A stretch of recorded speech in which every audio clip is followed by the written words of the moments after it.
네. 현재 초등학교 교사로 일하고 있고요.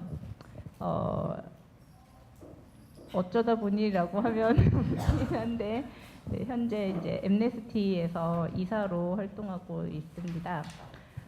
그 과정에서 여러 가지 인권 교육 혹은 이제 요즘에는 기후위기 관련해서 관심 갖고 공부도 하고 또 이야기를 나누면서 그렇게 지내고 있는 중에 있고요. 오늘은 이제 사회자의 역할로 이 자리에 함께 했습니다. 그래서 이제 지금부터 다시 앉아서 말씀드려도 되겠죠? 얼굴은 보여봤습니다. 저희가 이제 이야기를 하기에 앞서서 간단하게 좀 여러 가지 이곳에 오신 참여자분들은 어떤 마음으로 오셨을까 뭐 좀 그 생각도 들더라고요. 간단하게 정말 짧게 하나만 해주셨으면 좋겠는 게 손가락으로 이제 0에서 5까지 현재의 마음 상태 그리고 에너지 레벨을 잠깐 한번 표시를 해보시면 어떨까라고 생각을 해요. 제가 하나, 둘, 셋 하면 손가락을 짠 펼쳐주시면 감사하겠습니다. 하나, 둘, 셋. 감사합니다. 네, 그래도 사실 이 저녁 시간에 또 오늘 날이 좀 추웠잖아요. 그래서 1이나 2가 많으면 나는 어떤 텐션과 어떤 톤으로 이야기를 해야 되지? 좀 고민을 하면서 왔는데 그래도 3, 4 많이 들어주셔서 좀 많이 재미있게 이제 왔다 갔다 하면서 이야기를 해볼 수 있겠다 이런 마음이 들었습니다. 시작과 함께 이제 먼저 이제 말씀부터 드릴 건 저희가 앞에서 이야기 손님들로 모신 분들이 계시고 이야기를 하시겠지만 중간에 궁금증이 생길 수도 있고 하고 싶은 발언이 생길 수도 있을 것 같아요. 그럴 경우에는 자신 있게 당당하게 들어주시면 마이크를 건네드리고 저희 같이 이야기를 나눌 수 있는 시간도 가져보려고 해요. 오늘의 주제는 기후위기 플러스 교육입니다. 그러니까 단순히 기후위기 그 자체를 이야기한다기보다 기후위기를 다른 분들과 나누는 과정에서 교육활동을 하시는 분들이 어떻게 나누고 있고 어떤 고민들을 가지고 있고 어떻게 우리가 이것들을 알리거나 얘기하거나 하는데 도움이 될 수 있지? 네, 그런 이야기들을 해보는 시간인데요. 문제는 기후위기라는 게 한마디로 얘기하기가 쉽지 않더라는 거예요. 잘 아는 것 같긴 하거든요. 기후위기라는 말 자체가 요즘 많이 퍼져 있어서 뉴스를 켜도 나오고 신문에서도 보고 또 주변에서도 많이 듣는 말이 기후위기가 됐는데 그런데 기후위기가 뭐야? 라고 물어보면 기후위기 어떻게 해야 돼? 라고 물어보면 바로 얘기하기가 너무 힘들었어요. 저는 그래요. 지금도 힘들고 사실 앞으로도 제가 알 날이 있을까? 이런 생각을 해봅니다. 어떻게 생각하면 그건 기후위기를 우리가 잘 안다라기보다 그냥 용어 자체가 익숙해진 게 아닌가? 이런 생각을 해보기도 하거든요. 그래서 오늘은 이제 이 세 분의 그 이야기 손님들이 각자 자신의 나름대로 기후위기 이야기를 하고 계신 분들이세요. 조금씩 포인트와 집중하고 있는 부분들이 다릅니다. 그래서 이분들과 꼭 이렇게 투명 종이 쌓아가듯이 레이어를 겹쳐가면서 다각도로 한번 기후위기에 대해서 생각해보는 시간이 되었으면 좋겠습니다. 그래서 먼저 소개를 드리려고 합니다. 그리고 소개하면서 저희 간단하게 이제 한 분씩 문을 여는 이야기도 짧게 전해주실 것 같아요. 네. 제 옆에 계신 김추령님 소개하겠습니다. 네, 저는 앉겠습니다. 네, 대표로 쓰셨으니까. 안녕하세요. 저는 김추령이고요.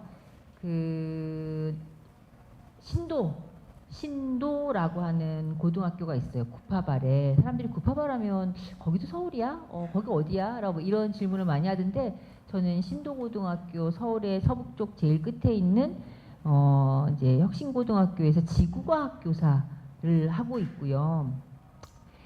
제가 지구과학을 가르치다 보니 제 전공이 지구과학이다 보니 당연히 기후 이야기를 아주 오래 전부터 했었겠죠. 예, 그래서 저의 고민은 이제 현재의 기후가 가지고 있는 특징, 불확정성, 그다음에 뭐 이제 스스로 증폭하는 증폭의 문제나 급변점이나 막 이런 부분들, 1.5도는 도대체 무엇을 근거로 해서 만들어졌는지, 뭐 이런 부분들을 아이들한테, 학생들한테 어떻게 쉽게 전달할 것인가에 대해서 이제 고민을 많이 하고, 그런 작업들을 뭐 책도 쓰고 이제 하다가 제가 이제 문득 깨달은 게 있어요. 뒤통수를 한 대 탁 얻어맞은 지점이 뭐냐면, IPCC 6차 보고서에서도 그러고 1.5도를 막아야 된다고 하지만 이미 1.5도를 막긴 글렀다라고 우리가 다 얘기를 하고 있잖아요. 그러면 뭘 어쩌라는 거지? 1.5도를 막는 게 글렀어. 그러면 이제 우리가, 그러면 이제 1.5도를 막는 게 글렀다고 해서 우리는 손을 놔야 하나? 이제 그때 떠오른 게 뭐냐면, 이제 제가 예를 종종 드는 건데, 1977년도 뉴욕이에요. 그 대정전이 일어나요. 하룻밤 사이에 3,000명이 검거가 되거든요. 그러니까 이제 막 약탈과 방화 이런 건 거죠.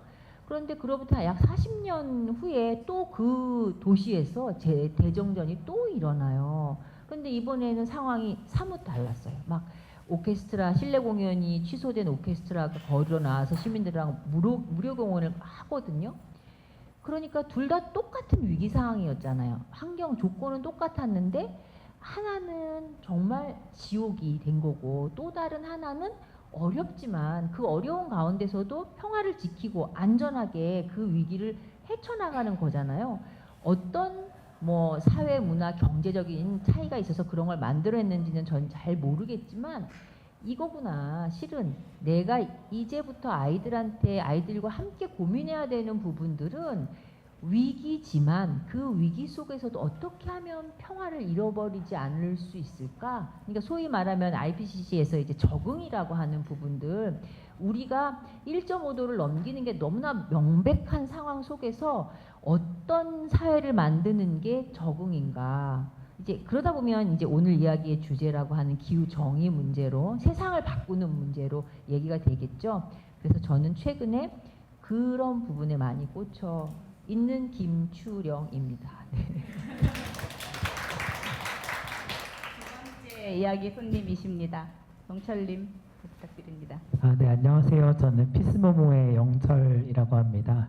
피스모모는 평화라는 비교적 추상적인 의제를 일상과 어떻게 연결할 수 있을까, 그리고 교육을 통해서 어떻게 평화를 만들어갈 수 있을까를 고민하면서 활동하는 단체예요.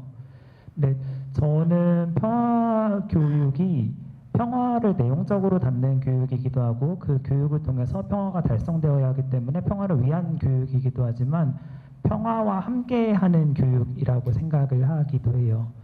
왜냐하면 우리가 이야기하는 평화나 기후 정의가 결국에는 기존의 질서, 기존의 권력 관계를 낯설게 보고 재편하는 과정을 담고 있기 때문에, 교육의 현장에서 배움의 과정에 참여하는 모두가 자신이 가지고 있는 힘을 찾고, 그리고 기존의 불균형한 힘을 서로에게 동등하게 나눠 가지는 과정을 포함해야 한다고 생각하기 때문입니다. 그래서 연간 이제 피스모모 전체에서는 1만 명 정도의 교사분들, 청소년분들, 노조 조합원분들, 활동가분들 만나고 있는데요.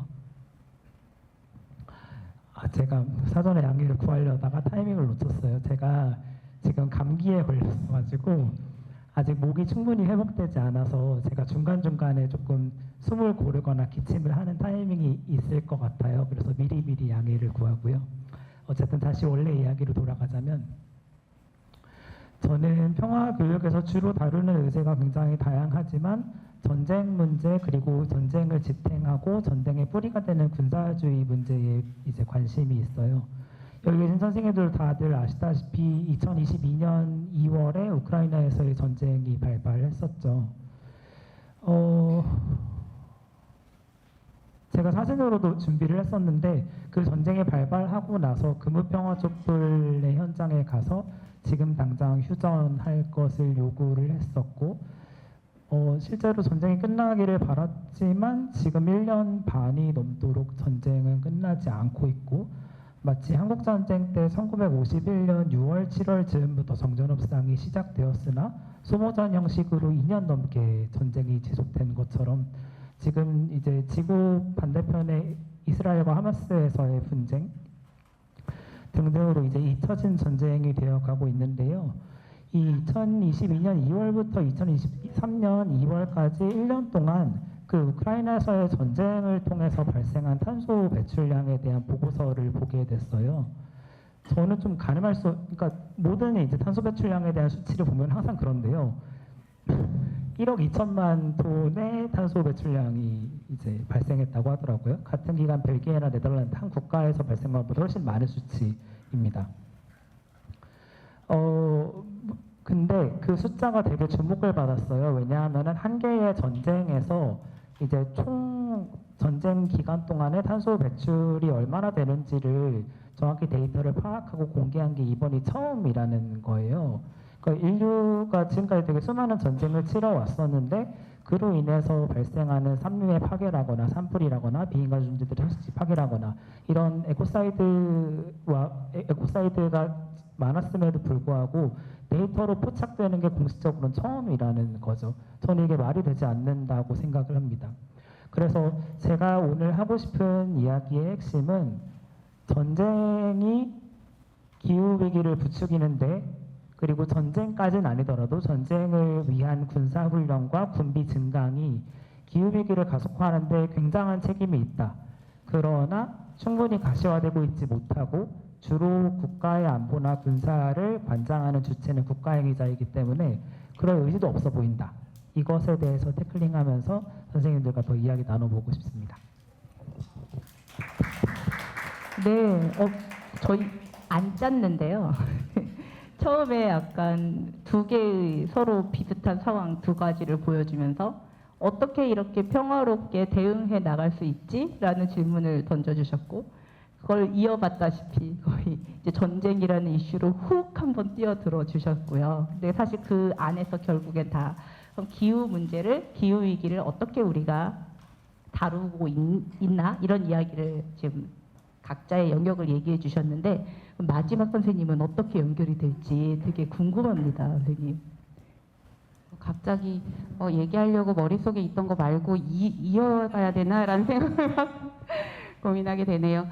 저는 에너지 정의 행동이라는 시민사회 단체에서 일을 하고 있습니다. 이현경입니다. 반갑습니다.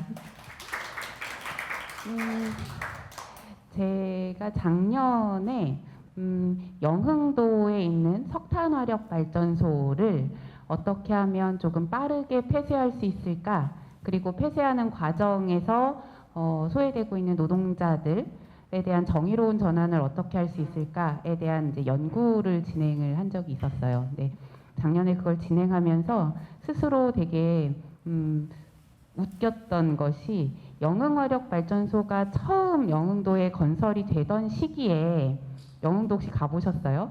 영흥도는 안산 앞에 있는데 행정구역으로는 인천이에요. 근데 원래 다리가 없는 섬이었다가 영흥화력발전소가 건설되면서 다리가 생긴 섬이어서 지금 이제 자동차로 그냥 갈 수 있는 곳입니다. 그런데 그 당시에 영흥화력발전소 첫 번째, 두 번째 1, 2호기가 들어설 때 그 섬에 살고 계시는 주민분들과 반대운동의 현장에도 함께 있었던 거죠, 제가. 그러니까 지금 폐쇄를 이야기하는 시점이니까 한 20년이 넘은 거예요, 훌쩍. 그래서 그때는 짓지 말라고 여길 왔다 갔다 했었는데 지금은 빨리 폐쇄하라고 지금 왔다 갔다 또 하고 있구나라는 생각을 했어요. 그러니까 이것은 그냥 제 개인의 운동의 역사이기도 하지만 한편으로는 전체 기후 운동이라는 것이 사실은 되게 역사가 길다라는 생각을 하게 된 계기이기도 했거든요. 최근에 기후 얘기를 하면 지금 위기고 지금 정의가 필요하고 뭔가 지금 굉장히 시급하고 기후 정의도 요즘 최근에 나오는 언어들이고 하기는 한데 사실은 그것이 문제가 있고 그 요소의 불평등의 요소들이 항상 산재에 있었고 뭐 그런 것들은 이미 굉장히 오래된 것들이지 않나라는 생각이 요즘 들고 있어요. 사실 옆에 저 사진 띄워지는지 몰랐어요. 옆에 또 이제 각각의 항상 이렇게 집회를 하는 사진들이 항상 옆에 있는데요. 이들에게 기후정의 운동을 하느냐라고 묻지 않아도 이들은 이미 과거부터 자신의 삶터에서 불평등했던 것들 그리고 부정의했던 것들에 대해서 항상 저항했던 역사들이 있구나라는 생각을 최근에 하고 있습니다. 저희 단체는 탈핵 운동을 좀 많이 하는데요. 탈핵 운동은 핵발전소가 우리나라 들어온 지 거의 40여 년 가까이 됐기 때문에 그 정도의 역사를 또 가지고 있는 거죠. 그때는 반핵 운동이었고 최근에 탈핵 운동이었고 지금은 그 역시도 기후정의 운동의 하나로 불려지고 있지만 결국은 핵발전이라는 것이 가지고 있는 비민주성이나 부정의함을 계속 드러냈던 운동이라는 생각이 들어요. 그러니까 이 이야기는 우리가 기후 위기여서 지금 불평등하거나 불평등함이 기후이기 때문에 더 드러나는 것이기도 하지만 한편으로는 원래 있었던 것들이 지금 기후라는 위기 덕분에 어찌 보면 좀 더 드러나고 우리가 좀 더 관심을 갖게 되는 게 아닐까라고 생각을 합니다. 혹자들은 기후 위기를 기회 삼아서 돈을 벌려고 하지만 그런 자본도 굉장히 많이 있지만 오히려 저희는 기후 위기를 기회 삼아서 원래 기존의 사회가 갖고 있던 문제들을 좀 더 드러내고 그것을 함께 엮어가자라는 얘기를 할 수 있는 기회일 수도 있겠다는 생각을 최근에 많이 하고 있어요. 저희가 하고 있는 에너지 운동, 에너지 정의 운동, 그리고 탈핵 운동들이 다 그와 좀 연결이 되지 않나라고 생각하고 그런 흐름 안에서 오늘도 이야기를 좀 해볼까 합니다. 반갑습니다.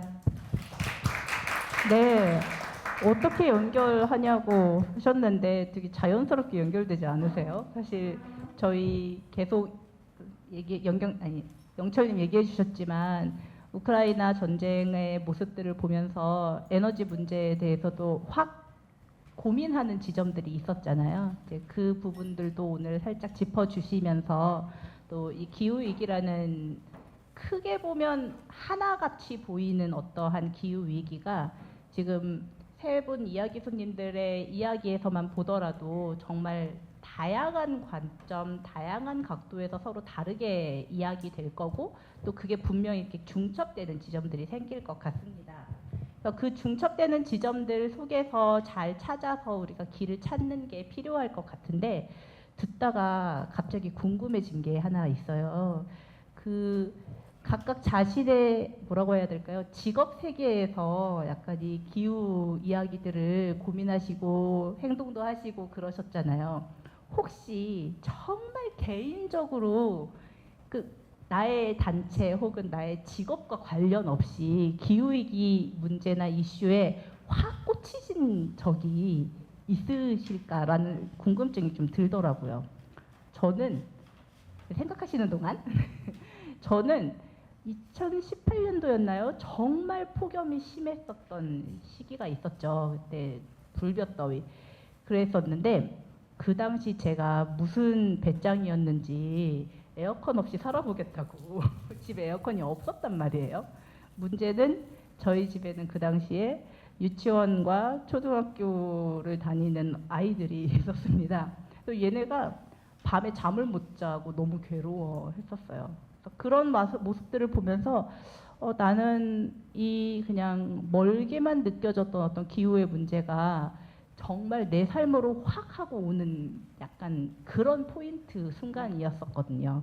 선생님들께는 그런 순간, 이건 정말 내 직업 세계나 뭐 내 단체의 이야기이기 전에 확 하고 이게 선생님들의 이슈가 되었었던 순간이 있으실지 궁금합니다. 있으실 것 같거든요.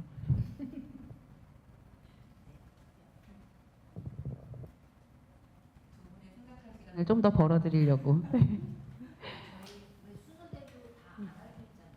네, 알겠습니다.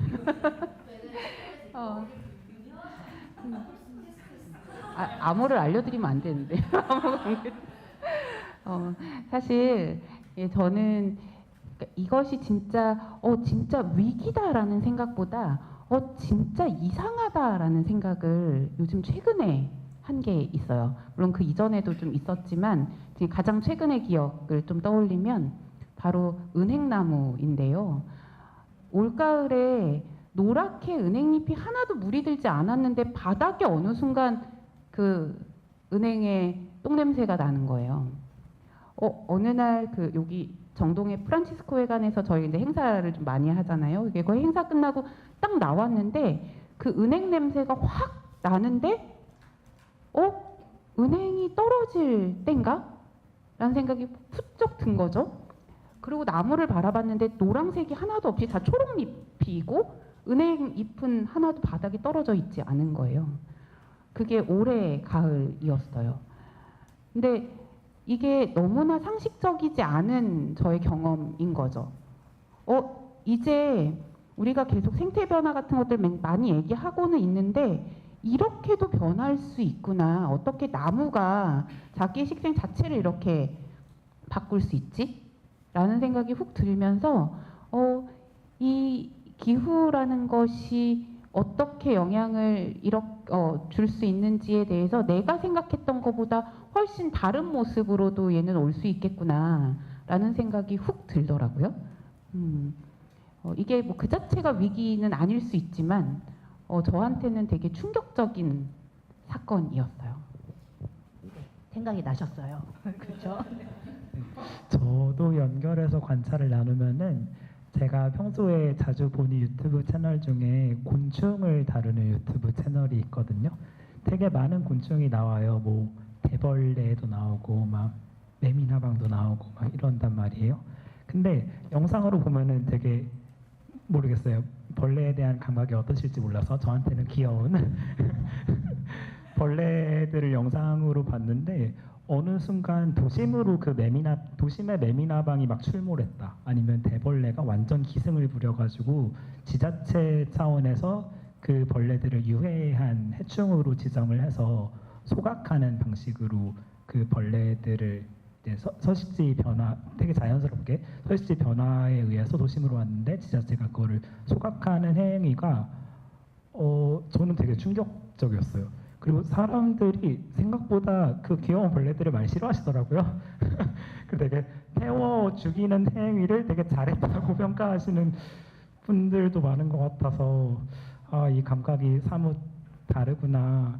근데 저 이제 곤충 생명들은 자신들이 온도 변화에 따라서 그냥 자연스럽게 온 것인데 누군가 자기를 해충으로 지정하고 불로 지지는 행위에 대해서 어떻게 생각할까 이런 고민들을 했던 시간이 떠올랐어요. 은행나무 이야기 해주시니까.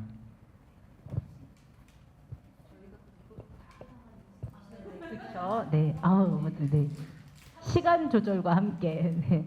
생각해 보면 기후 위기에 대해서 심각성을 막 귀로 듣고 뉴스에서 보고 할 때보다 저도 저의 아이들에게 영향이 확 끼쳤을 때 영철님께서 귀여운 귀여운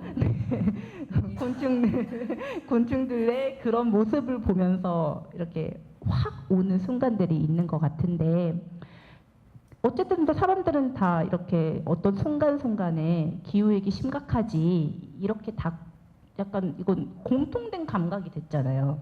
공통적으로 누구나 무슨 기후위기야 이렇게 요즘은 안 하시거든요. 다 기후위기 심각해 맞아. 그런데 왜 그 심각하다고 하는 기후위기에 대해서 우리는 좀 보통의 경우 무심하기도 하고 그냥 흘려보내기도 하고 그래 심각하긴 한데 근데 내가 어떻게 할 수 있겠어 이렇게 말하고 행동으로 이어지지 않게 되는지 또 그런 분들을 보았을 때 어떻게 이렇게 살살 기후위기의 고민 안으로 끌어들이시는지 이런 궁금증이 좀 생기더라고요. 그런 이야기들을 많은 분들과 나누실 테니까 왜 사람들은 기후위기가 심각하다고 말하면서도 그냥 손 놓는 것처럼 보일까요? 또 그런 사람들을 어떻게 이렇게 초대할 수 있을까요?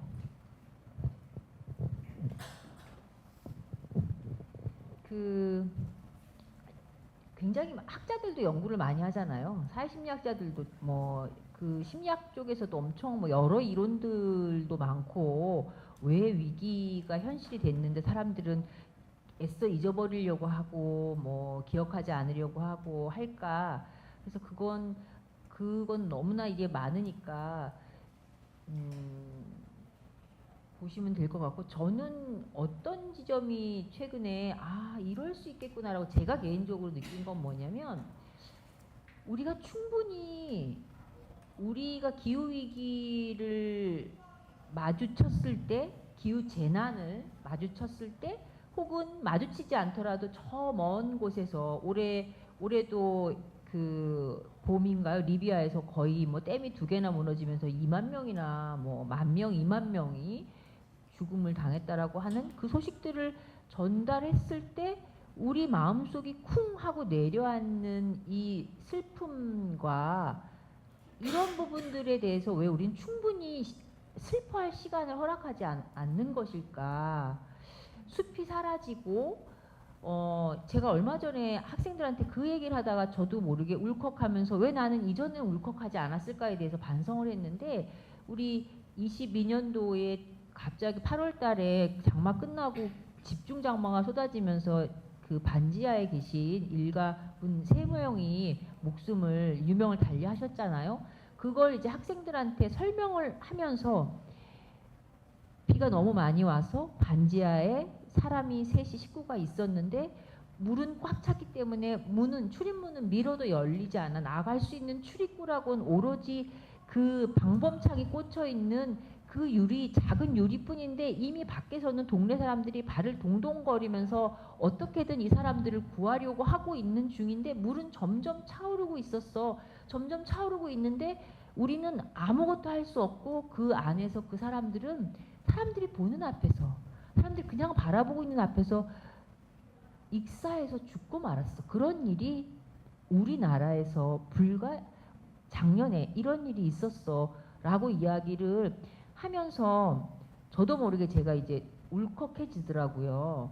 근데 우리가 뉴스나 이런 데서 보면 적지 않게 그런 소식들이 전해져 오고 있거든요. 숲이 파괴되고 산불이 나고, 산불이 1달, 2달, 3달 막 이런 게 일상화되고 있는데 우리는 그 부분들에 대해서 이성적으로만 그거를 헤아리고 판단하려고 하지 1차적으로 우리가 당하는 건, 맞닥뜨리는 건 감정이잖아요.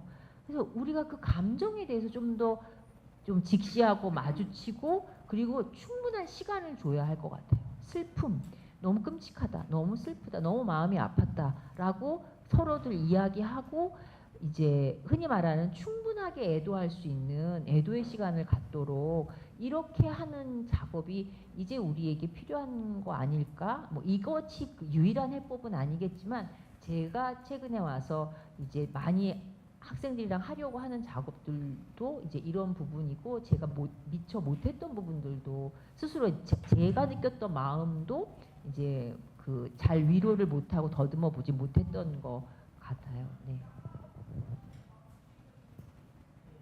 그러네요. 생각해 보니까 항상 표와 도표로, 그래프로 가득한 기후위기 이야기를 했었던 것 같아요. 근데 마음을 조금 더 들어봤으면 좋겠다라는 선생님 말씀이 저한테도 되게 울림이 되는데, 다른 분들의 팁도 좀 궁금합니다. 어떠셨나요? 네, 저는 또 생각을 더 하자면은 위기가 무엇인가, 그리고 그 위기를 넘어서기 위해서는 우리가 무엇을 해야 하는가, 이런 질문에 대해서 서로 이야기를 나누고 실행해 본 경험치가 굉장히 많이 부족하다고 생각을 해요. 저는 이제 평화 교육을 하는 입장에서 안보에 대한 이야기를 굉장히 많이 하곤 하거든요.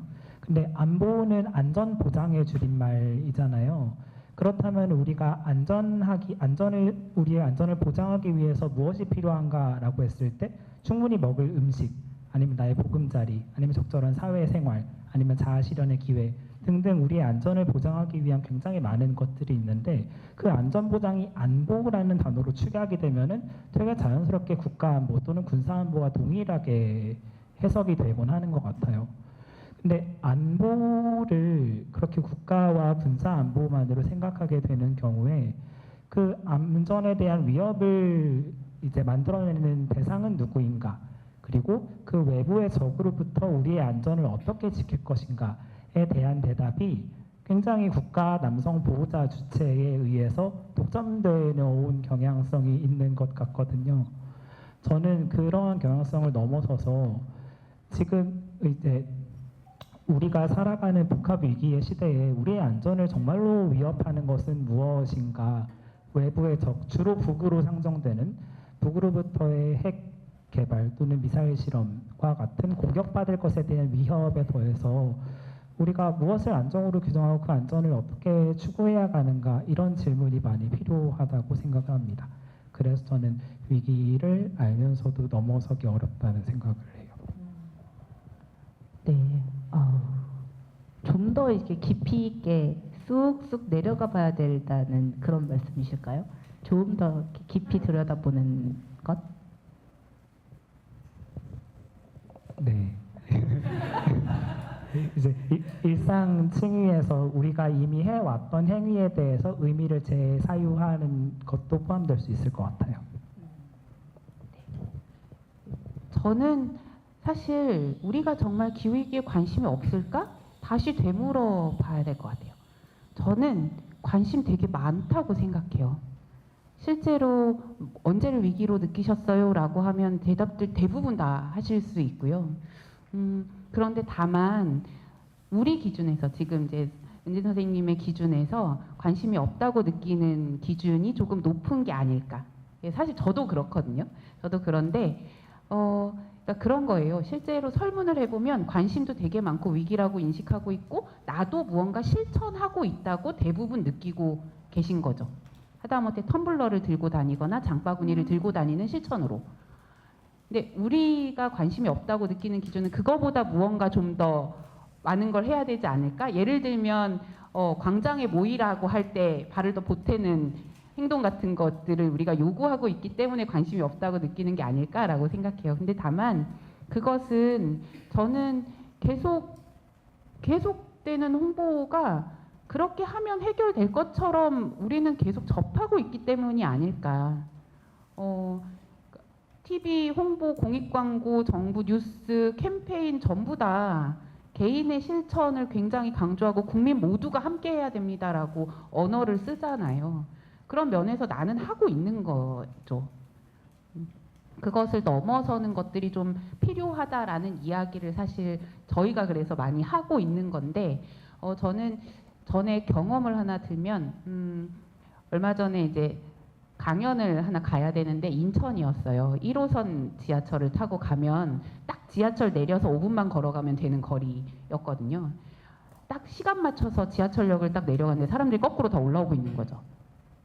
마침 그 시간에 전장현 분들의 투쟁이 있었던 거예요. 종강역에서 여기 바로 종강역에서 지하철을 타야 되는데 지하철을 못 타서 근데 제가 가야 되는 그 인천의 지역이 버스로 가기가 너무 환승이 어려운 구간이라서 그 학교였는데 학교에서 택시를 타고 오십시오. 좀 늦는 거는 저희가 감수하겠습니다라고 하셔서 여기서부터 택시를 타고 갔어요. 근데 시간 한 20분 늦은 거죠. 20분 동안 앞에 다른 선생님이 이제 20분을 잘 얘기를 해주고 계시고 도착과 동시에 제가 왜 늦었는지를 좀 설명하면서 그럼에도 불구하고 제가 전장현 투쟁을 응원하고 있고 여러분들이 그 제가 늦은 이유에 대해서 좀 공감해 주십사를 요청을 드리고 사실 기후 얘기를 시작해서 사실 기후 얘기를 오히려 되게 짧게 한 거죠. 그랬는데 소감을 나누는데 앞에 이야기가 훨씬 더 좋았다고 하시는 거예요.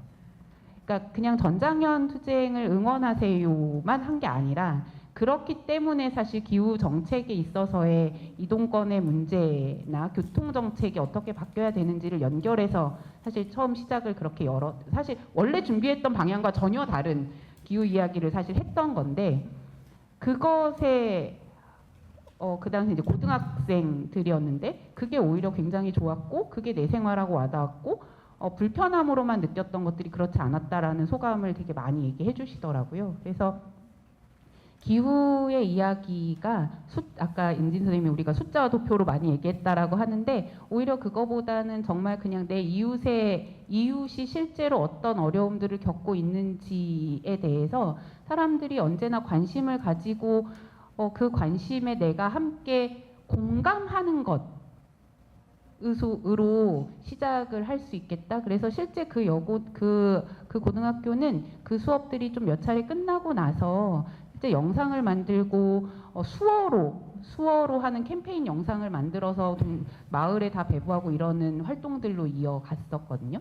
뭐 이런 공감의 경험들을 좀 나누는 것 이런 것도 좀 필요해 보입니다. 진짜 짜신 것도 아니고 이렇게 또 이렇게 엮으식이 있으신가요? 네. 근데 세 분 선생님들의 이야기를 들으면서 제가 무슨 생각을 되게 많이 했냐면 난 그동안 참 많은 것들을 잘못 가르치고 있었구나라는 이런 생각을 좀 했었어요. 왜냐하면 마음을 좀 돌보고 감정에 조금 더 들어가서 생각해 봤으면 좋겠다라는 말씀. 그래, 나 너무 빡빡하게 굴었지, 애들한테. 이런 마음도 좀 들면서, 동시에 또 하나 들었던, 의문이라기보다 약간, 어떻게 해야 되지? 라는 순간이 하나 딱 스쳐갔는데, 저는 초등학교 어린이들과 만나잖아요, 주로. 그랬더니, 초등학교 고학년 어린이들의 모습이 약간 그런 감정적인 표현하는 거를 되게 뭔가 부끄러워해요. 그래서 저도 비슷하게 꼭 그 이야기는 아니지만 어떤 순간에 제가 살짝 약간 마음이 확 하고 올라오고 목소리가 떨리고 뭐 이런 게 보이잖아요, 어린이들한테. 어린이가 야, 선생님 운다 이러는 거예요. 막 그랬을 때 그 당황스러움을 제가 잊지를 못하겠더라고요. 그래서 그런 순간에 그럼 만약에 누군가가 그랬으면 추령님은 어떻게 하셨을까? 이 생각도 좀 궁금해졌고요. 위기가 무엇이고 이런 조금 더 깊이 있게 이렇게 생각을 끌어내려고 해본 적도 있었어요. 그랬더니 선생님 머리 너무 아파요. 나 그거 뭔지 모르겠어요. 라고 얘기하는 그 어린이 앞에서 저의 또 막막함이 있었던 거죠. 그래? 내가 너무 그랬나? 막 이런 반성과 함께 이 기후위기에 관심 없을까? 진짜 없을까라는 말은 약간 뭔가 뒤통수를 후드려 맞는 기분이었습니다. 너무 정말 저도 섣불리 저희 반 아이들이 관심 없어라고 재단을 했었던 것 같다는 생각이 들어서 좀 반성하는 시간으로 이렇게 생각을 했는데 왜 사람들 관심 없을까 맨날 얘기하는데 네, 좀 고민이 되네요. 그래서 저는 그래서 좀 이제 본격적으로 조금 캐묻고 싶은 게 이렇게 다양한 참여자들, 어린이 청소년일 수도 있고 시민분들일 수도 있고 혹은 어떤 뭐라고 해야 되나 어떤 그 회사나 등등 어쨌든 이런 곳에서 많은 분들을 만나셨을 때 그 기후위기 관련해서 얘기를 할 때 툭 하고 부딪혀 오는 순간 어려움, 갈등 혹은 아닌데요? 라고 이렇게 하고 반발 내지는 그런 경험이 있으셨는지 그리고 만약에 그랬다면 그건 어떻게 이렇게 해결해 나가셨을까 좀 궁금해졌어요. 그런 적 있으신가요? 저희 반 악어 되게 작죠. 선생님 울어요? 라든지 그거 너무 어려워서 싫은데요? 이렇게 하는 친구들을 만나보거나 그런 참여자와 대화를 해보셨다면 혹은 그거 아니더라도 저한테 마이크가 있으니까 네. 사실 2시간 그러니까 저는 주로 교육으로 만나는 분들이 일반 시민이거나 아니면 뭐 교육자 분들도 계시고 뭐 이런 주로 이제 성인 분들이세요.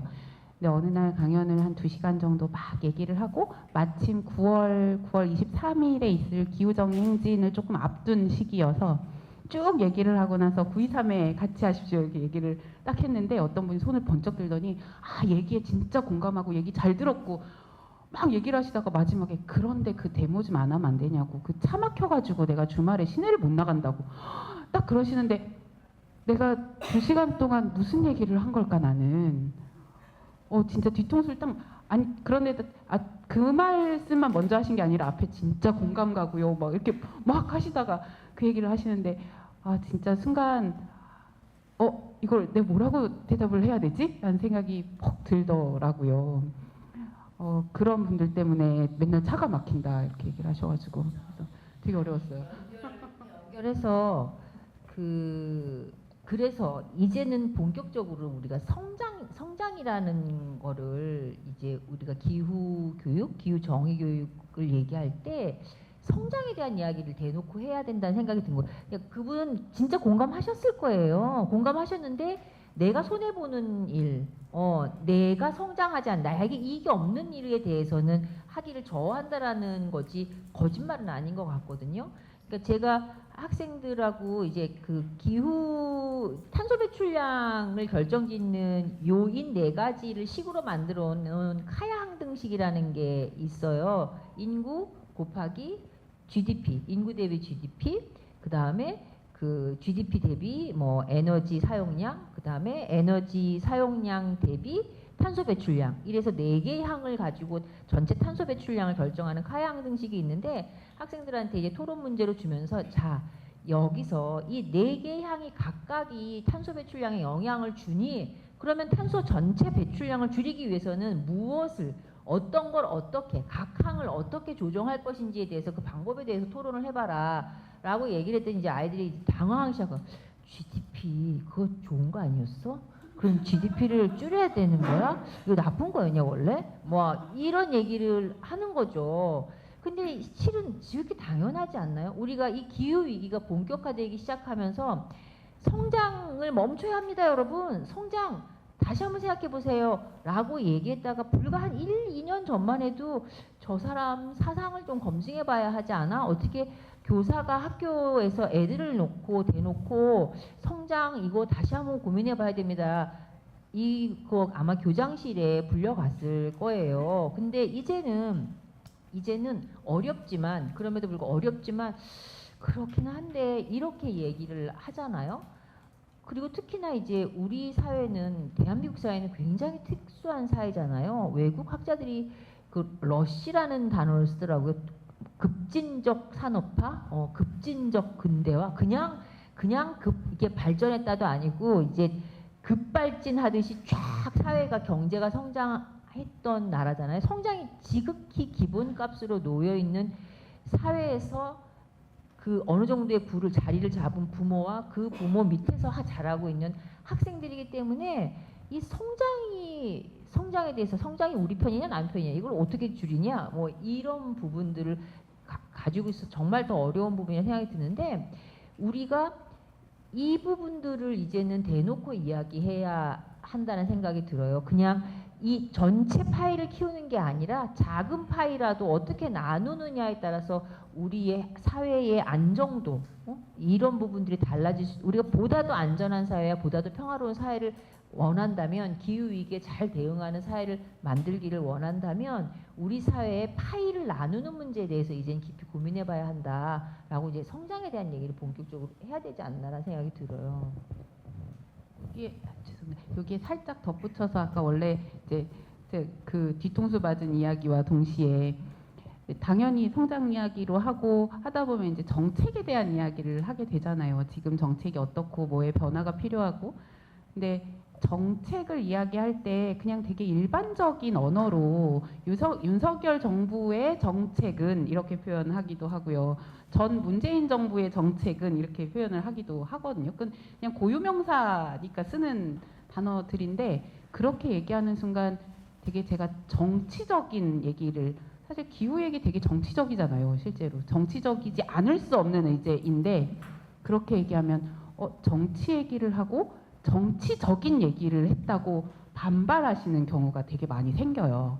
저는 정쟁화된 이야기를 하는 게 아니라 정책과 정치에 대한 이야기를 하는데, 그것에 굉장히 예민하고 민감하게 반응하시는 경우들이 있어서, 이제 이런 어려움들을, 그런 것들을 이제 저는 정치가 아니라 정책에 대한 이야기입니다라고 설명을 다시 하지만, 지금의 우리의 사회가 어떤 정책에 대한 것도 누구의 정책이었냐에 따라서, 그 정책 자체가 옳으냐 그르냐 혹은 정당하냐 정당하지 않느냐가 아니라 누가 제시했던 정책이냐에 따라서 너무나 민감하게 반응을 하는 것들이 실제 교육의 현장에서는 좀 어렵기도 하고 난감하기도 하고 그렇더라고요. 특히나 저희 단체 이제 탈핵 이야기, 핵 얘기를 하니까 더 그렇게 반응을 많이 하세요. 그런 것들을 좀 잘 풀어나가는 것들이 필요해 보이더라고요. 저는 기후정의를 교육에서 다룰 때 우리가 원래 기존에 위치하고 있던 자리를 되게 필연적으로 재조정해야 하는 주제를 다루잖아요. 근데 그런 유사한 성격을 가진 예를 들어 페미니즘이라거나 평화라거나 등등등의 다른 의제에 비해서는 상대적으로 되게 백래시가 적은 영역이라고 느껴지거든요, 저는. 근데 네, 다만 우리가 되게 뭐랄까요, 개인적인 층위에서의 문제의식과 실천을 공유하는 거에 더해서 사회 구조적인 변화를 이야기할 때는 두 분 말씀해 주신 것처럼 필연적으로 탈성장, 그리고 제 맥락에서는 탈안보를 이야기해야 되는데, 그거를 이야기하기가 이야기할 충분한 환경이 아닌 경우가 많은 것 같아요. 아마 저희 세뿐만 아니라 대부분 이런 문제를 고민하시는 교육자분들도 비슷한 이제 한계에 봉착하실 수 있을 것 같은데, 저는 그렇게 학습자들이 반응하는 현상보다는 조건이 필연적인 것 같거든요. 이런 정치적인 것을 우리가 살아오면서 나눌 기회가 충분하지 않았으니까 무슨 이야기든 나눠도 괜찮고, 지금 당장 선생님의 의견과 조금 반대되는 의견을 해도 바로 딱 진단하진 않는, 누구나 변해갈 수 있는 가능성을 열어두는 그런 서로 배움, 서로 대화의 공동체를 만드는 데에 시간을 굉장히 많이 들여야 한다고 생각해요.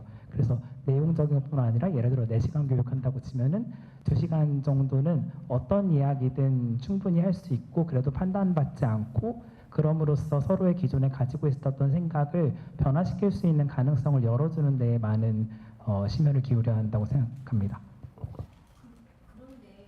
그래서 그런 것도 있지 않아요? 기후 교육을 하는 교사의 가치관이 있거든요. 예를 들어서 뭐 원자력 예를 한번 듭시다. 그런데 나는 원자력이 싫은데 이제 원자력과 관련된 토론을 해야 되는 상황이 있을 때 학생들이랑 충분히 토의를 했는데 그럼에도 불구하고 우리가 지금은 원전을 써야 합니다라고 토의의 결과가 나왔을 때 그걸 우리는 얼마나 수용할 수 있을까에 대한 건 고민을 해봐야 된다 생각이 들고, 저는 이제 저는 수용해야 한다고 생각을 해요. 교사가 그렇게 학생들이 충분히 토의가 나오면, 나는 개인적으로 원자력 발전을 좋아하진 않지만 이러저러한 이유로 반대하지만 너네들의 토의 결과를 존중하고 나도 수용하겠다, 이제 이런 입장을 전 가져야 서로의 입장에서 이런 합의점을 찾고 스며든다는 생각이 들거든요.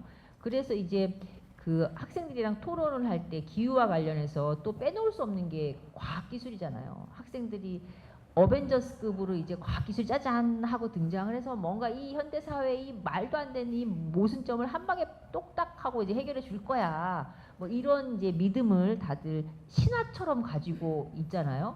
이 신화처럼 가지고 있는데, 그래서 태양광 지구공학 기술을 이제 연구를 허용해야 하느냐 말아야 하느냐를 가지고 과학자 집단이 두 집단이 서로 이제 하지 말아야 된다, 해야 한다라고 해서 공개 서한을 막 발표를 한 사례가 최근에 2022년도, 21년도에 걸쳐서 있어요. 그건 사진에 없어요. 네, 그래서 그런데 그거를 주고 어떻게 토론을 시켰냐면, 이제 맨 처음에 이제 한 줄 찬성 반대 입장을 이제 찬성하는지, 연구는 허용하게 해야 하는지, 태양광 공학 기술이 이제 말하자면 인공 화산 분출, 그 파울로 크루첸이 주장하고 있는 인공의 화산 분출처럼 황산 에어로졸을 상당량을 주입해서 태양 복사 에너지를 산란시켜서 지표면에 도달하는 에너지의 양을 줄이자라고 하는 거고, 실제로 이제 굉장히 경제적으로 짧게 효과를, 현재까지 나와 있는 거대 지구공학 기술 중에서는 가장 좀 뭔가 단타로 효과를 볼 수 있는 기술이라고들 얘기를 하고 있거든요. 근데 그거를 연구를 해야 한다, 연구를 허용해서는 안 된다라는 걸 얘기를 하면서 사람들한테 두 개의 입장으로 각 자기의 취향대로 나누게 하고, 그 그룹에서 이제 반대쪽 합의문을 만드는데 반대쪽 입장들, 반대쪽에서 주장하는 이유, 반대하는 이유가 있을 거 아니에요. 그 반대하는 이유를 최대한 수용하는 정책적 합의문을 만들게 하고, 또 그 반대 찬성하는 쪽에서는 반대하는 쪽에서 걱정하고 있는 그 여러 가지 몇 가지 이유들을 최대한 수용하는 정책적 합의문을 만들게 하거든요. 그래서 그거를 충분히 시간을 가지고 토론을 하고 그걸 결과를 발표를 하잖아요. 그럼 양쪽 집단이 크게 다르지 않아요. 제가 한 10년 전에 원자력 발전소 관련된 토의 수업을 이렇게 했었는데, 그 결론이 양쪽 집단이 크게 다르지 않더라고요. 그러니까 문제는 내가 이걸 찬성하느냐 반대하느냐가 문제가 아니라 내가 저쪽 입장을 얼마나 수용해서 함께 가려고 하느냐라고 하는 그 태도의 문제라는 생각이 들고, 실제로 학생들이 그걸 해보고 나서 스스로도 어머 어떻게 똑같지? 이제 이런 얘기를 하거든요. 그러니까 우리 가리키는 교사뿐만이 아니라 이제 모두가 좀 서로 이제는 열어야 막 열린 자세로 있어야 한 발자국이라도 앞으로 나갈 수 있지 않을까, 이런 생각이 좀 들어요. 네. 보니까 다 비슷한 것 같아요. 어쨌든 저희는 한정된 시간이라는 재원을 사용해서 기후위기라는 정말 큰 이야기를 다루다 보니 마음이 급해져서 막 와다다다 쏟아내고 싶어하는 마음도 좀 있고, 그러다 보니 나에게 딴지를 거는 것 같은 저참여자님 막 이렇게 눈과 이렇게 하면서 갈등이 생길 때도 있는 것 같고, 그러면 그런 분들을 어쨌든 다 같이 이렇게 너르게 포용해 가려는 그런 마음과 함께 또 그걸 가능하게 해주는, 뭐라고 불러야 할까요? 전략, 스킬 같은 교육자가 가져야 되는 스킬이 좀 있을 것 같은데, 저는 이 부분에서 왠지 영철님께서 소개해 줄 수 있는 기법이 있을 거라는 생각이 들었어요. 왜냐하면 제가 경험해 봤던 걸로 보면 예를 들어 뭐 스펙트럼 토론이라든지 뭐 이런 것들 조금 더 이렇게 많은 사람들, 너 찬성이야? 너 반대야? 너는 왜 생각이 그 모양이야?가 아니라 이렇게 모아갈 수 있는 그런 방법들을 많이 사용하고 계시잖아요. 그래서 소개 좀 부탁드립니다. 아, 네. 그 마지막 PPT에 사진이 있을 거예요. 아, 네. 조금 전에 은진쌤 말씀해 주신 게 스펙트럼 토론이라는 이제 교육 방식인데요. 지금 보시면은 참여자분들이 일렬로 앉아 있는데, 그 의자 1열의 한쪽 끝에는 숫자 0이 있고요. 다른 한쪽 끝에는 숫자 100이 있습니다. 그래서 특정 의제를 말씀드려요. 예를 들어서 울산교육청부터 시작해서 서울이랑 인천 등으로 확대되어 오고 있는 채식급식 있잖아요. 그거 사례를 소개하면서 기후정의를 위해서 모든 학교에서는 주 1회 이상 채식 식단을 도입해야 된다. 뭐 이런 논쟁적인 문장을 말씀드려요. 그러면은 그거에 대해서 찬성과 반대로 나뉠 수도 있겠지만 그 두 개만으로 포착되지 않는 되게 많은 생각의 결이 있을 거라고 생각을 합니다. 그래서 숫자를 각자 적으시고 그에 대한 이유도 적으시고 적은 숫자부터 큰 숫자까지 일렬로 이제 조정해서 앉아요. 그러면 이제 오른쪽에 있는 줄에는 그 저쪽 끝이 100점이고요. 왼쪽에 있는 줄에는 반대쪽에 저쪽 끝에 있는 숫자가 0이에요. 그래서 처음에는 바로 옆에 있는 분들과 이야기를 나누시도록 요청을 드리거든요. 그리고 그 다음에는 바로 앞에 있는 분들과 이야기를 나누시도록 요청을 드려요.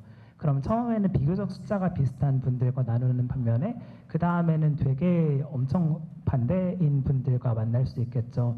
물론 이거를 교육의 시작부터 바로 도입하기는 어렵고 그 전에 사전에 충분한 준비 단계가 있어야 하겠지만은 그 과정에서 좀 전에 수령쌤 이야기하신 것처럼 찬성과 반대만으로 포착되지 않는 그런 입장을 가질 때 자신의 이해관계나 욕구나 근본적으로 이 문제가 해결되기를 바라는 방향이나 이런 많은 내용들이 조금 뭐랄까요, 경계를 허물고 나눠질 수 있다고 생각을 해요.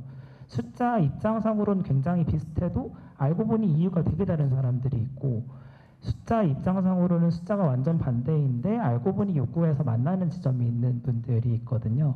그래서 이런 일련의 과정을 토론을 진행을 하고서 진행자가 각 점수별로 이제 논거들을 충분히 정리해서 우리 모두가 기여한, 예를 들어 뭐 3학년 1반에 이 문장에 대한 스펙트럼 토론은 요래요, 이렇게 다 같이 보여드리곤 해요. 그리고 그 다음에 이런 일련의 과정을 겪은 뒤에 혹시 지금 시점에서 이 문장에 대해서 다시 숫자를 평가한다면 몇 점을 주시겠어요? 라고 여쭤보거든요. 그러면은 물론 안 변한 분들도 되게 많아요. 근데 1점 또는 0.1점이라도 변화하시는 분들이 있거든요. 그럼 그분들을 찾아가서 인터뷰를 진행합니다. 왜 이렇게 숫자가 변화하셨는지. 근데 우리 평소에 살아가다 보면은 남의 생각 듣고서 내 입장 바꾸는 거 되게 팔랑귀라고 하잖아요. 근데 저는 기후정의를 포함해서 시민성을 촉진하는 교육에서는 내 기존 위치를 기꺼이 변경할 수 있는 게 되게 훌륭한 역량이라고 생각하거든요. 그것에 대해서 충분히 의미 부여하고 이 과정을 혼자서만 생각을 어느 순간 딱 바꾼 게 아니라 다 같이 기여해서 이런 변화의 순간들을 만들어내는 거잖아요. 그래서 이런 기여에 대해서 충분히 의미 부여하는 방식으로 진행하는 활동 중에 하나입니다. 다른 사례들 뭐 사진 준비한 거 있는데 이거는 뭐 이후에 더 나눌게요. 네, 저도 네, 좋습니다. 네, 영철 쌤이 말씀해 주셨으니까 거기에 덧붙여서 그렇게 아까 이제 추령 쌤이 교사가 내가 생각했던 방향과 다른 토론의 결론이 나왔을 때 수용해야 한다고 하셨는데 이렇게 똑같이 스펙트럼 토론을 하면 전체적인 방향의 변화가 내가 요구했던 건 원래 100이었는데 평균이 한 50이었다가 갑자기 40으로 떨어졌다 이럴 수도 있잖아요. 그럴 때는 마무리 하실 때 어떠신지 궁금해요. 수용해야죠.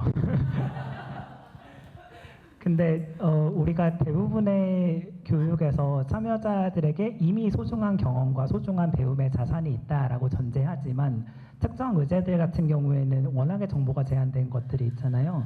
그런 경우에는 이제 QR 코드 같은 걸로 이제 미리 정보를 준비를 해요. 예를 들어 주 1회 지식단을 도입해야 한다라는 거를 학생분들이랑만 하면은 되게 온전히 순전히 학생분들의 입장에서만 판단하고 생각을 하게 되거든요. 근데 이 학교라는 공동체를 구성하는 수많은 다른 구성원들이 있잖아요.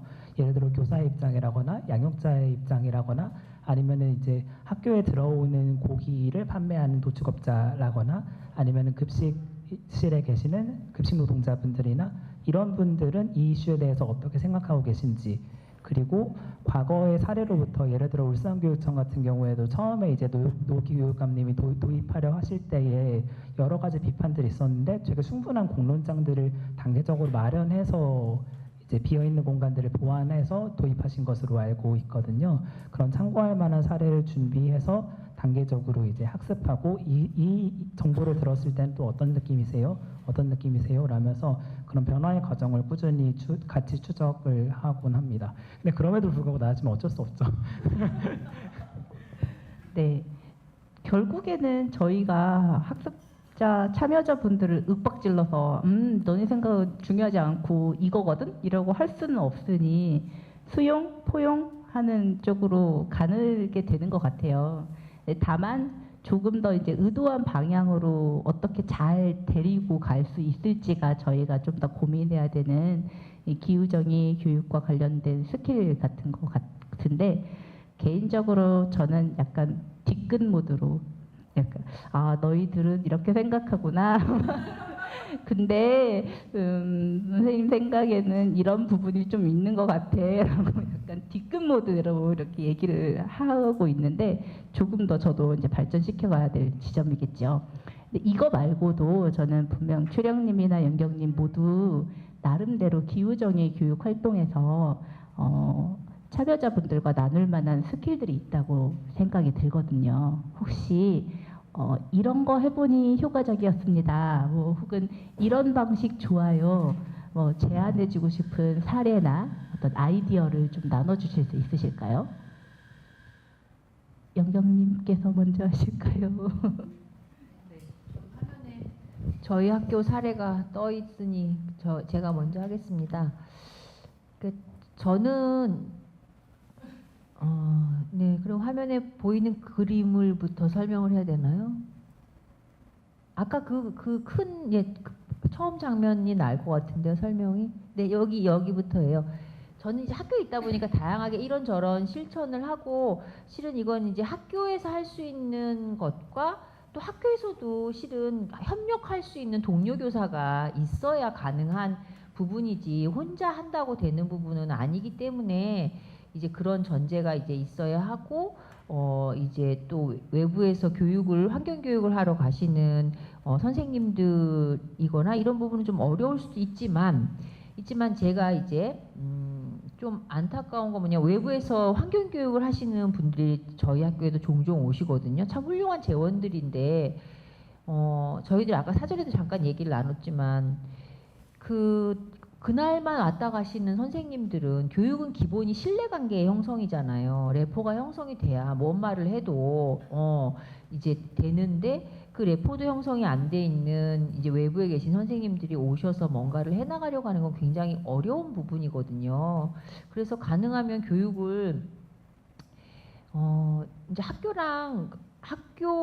학교의 많은 제안과 프로젝트나 이런 부분들을 이제 설득을 하되 좀 규모를 키우는 작업들이 필요하지 않나라는 생각이 좀 들어요. 그래서 한 시간이 아니라 여러 시간, 한 반이 아니라 여러 반을 한꺼번에. 그래서 제가 이제 했던 사례는 저희가 학년 말에 학교 자율교육과정으로 기말고사 끝나고 나면 학교는 이제 수업을 전폐합니다. 이제 그 정답만 확인하고 이제 다 각종 그동안 미뤄왔던 여러 교육들을 하는데 저희가 1학년들을 이제 저기에 8개 반인데 4개 반이 들어가 있어요.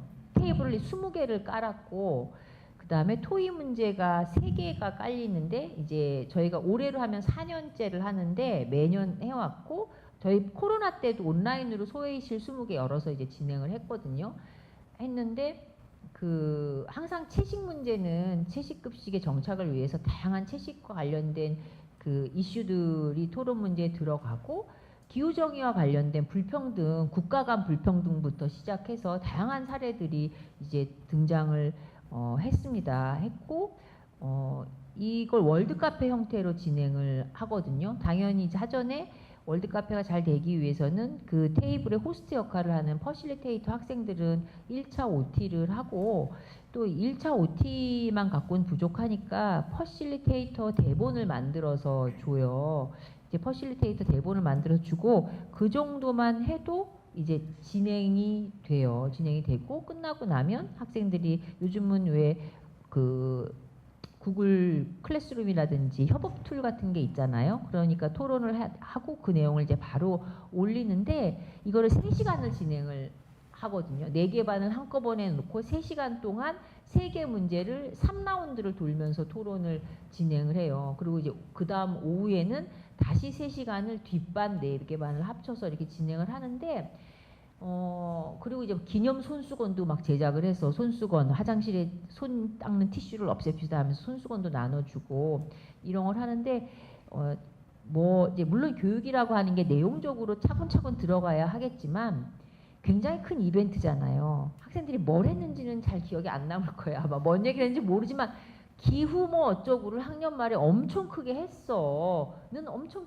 오랫동안 기억에 남을 거라는 생각이 들고 이게 다른 반 학생들하고 한꺼번에 여러 명의 학생들이 이제 함께 만나서 다양한 색깔들의 의견들을 얘기해보는 과정이 실은 소통의 훈련인 거잖아요. 우리 아이들이 그다음에 우리 어른들이 제일 부족한 게 그거고 그래도 그나마 여러 계층 중에서 가장 나은 게 아이들인 것 같아요. 우리 아이들이 가장 잘하고 있는 소통 어른들에 비해서 이런 부분이라는 생각이 들어요. 그래서 이런 거는 충분히 외부에서 기후교육을 할 때도 조금 공을 들이면 그냥 1시간짜리 일회성 교육으로 끝나지 말고 뭔가 이렇게 규모 있는 걸로 한 몇 개월 작업을 하긴 해야겠지만 이런 걸 하면 어떨까 이런 생각이 들고요. 그리고 그 다음에 제가 이 보드게임, 이 보드게임을 하나 개발을 했어요. 이제 저희가 가치를 꿈꾸는 과학교사 모임에 소속돼 있는데 이 보드게임은 서울시 교육청에서 이제 찍어서 교사 연수하는데 열심히 많이 사용하고 지금 교육청에 그 예산이 생태전환 교육과 관련 예산이 축소가 되면서 더 추가로 찍지를 않아서 저희가 다시 또 디자인을 해서 한도움 마트라고 하는 과학교구상이 있어요. 한도움 마트에 기후위기 관련된 내일지구 보드게임을 사실 수 있는데 하여튼 뭐 저희는 뭐 이윤 같은 건 하나도 안 남는 건데 이 보드게임이 이제 뭐가 있냐면 이 보드게임은 이게 400기가톤이에요. 전체가 400기가톤이고 플레이어가 중간에 티핑 포인트 카드가 8개가 깔려 있어요. 그래서 50기가톤을 배수를 할 때마다 티핑 포인트 카드가 하나씩 넘어가고 그러면 라운드가 바뀔 때 기본 탄소 배출량과 경제 성장에 의해서 지급되는 기본 화폐가 티핑 포인트가 올라가면 올라갈수록 점점 열악해지니까 탄소 배출은 더 많아지고 그 다음에 인컴은 적어지는 그런 상황 설정이 되거든요. 근데 이거는 이 말은 전 플레이 만약에 6명의 플레이어가 참석을 하면 이 6명이 함께 배출하는 탄소 양인 거예요. 그래서 이 주어진 라운드 안에 400기가톤이라고 하는 이 탄소 예산을 넘어서게 되면 그러면 강제로 게임이 종료가 돼버리는 시스템이에요. 근데 만약에 그 400기가톤 안에 무사히 끝까지 라운드를 돌게 되면 그러면 이제 돈을 가장 많이 번 사람이 이기게 되는데 중간에 뭐가 있냐면 국제회의 티핑 포인트가 3개가 넘어가면 국제회의를 이제 엽니다. 국제회의를 열어서 우리가 이제 매 라운드마다 탄소를 가장 많이 배출하는 사람들이 이제 국가에서 페널티로 돈을 그러니까 녹색 기후 기금을 내게 되고요. 그다음에 가장 탄소 배출을 적게 한 나라는 또 인센티브로 이제 돈을 받아요. 그렇게 해서 모인 돈을 가지고 이 돈을 어떻게 쓰면 좋겠느냐를 가지고 이제 만장일치를 원칙으로 한 국제회의 같은 걸 합니다. 그래서 다양한 의견들이 나오는데 그 회의를 하고 나면 학생들이 나중에 소감에 뭐라고 하냐면 알겠다는 거예요. 국제회의에서 카페이나 기후변화 회의나 뭐 이런 데서 어떻게 서로의 입장이 다르고 정말 이 보드게임에선 또 뭐가 들어가냐면 오늘날 기후위기의 특징인 이 복잡성과 이 불확실성을 설명하기 위해서 티핑 포인트 카드도 깔리지만 피드백 카드가 중간중간에 들어가는데 아이들이 이제 확 느끼는 거 저는요 탄소 배출을 줄이고 싶어도요 피드백 카드를 받았어요. 영구 동토층이 녹아서 탄소가 배출된데 이건 제 잘못이 아니잖아요. 라고 이제 항변을 하거든요.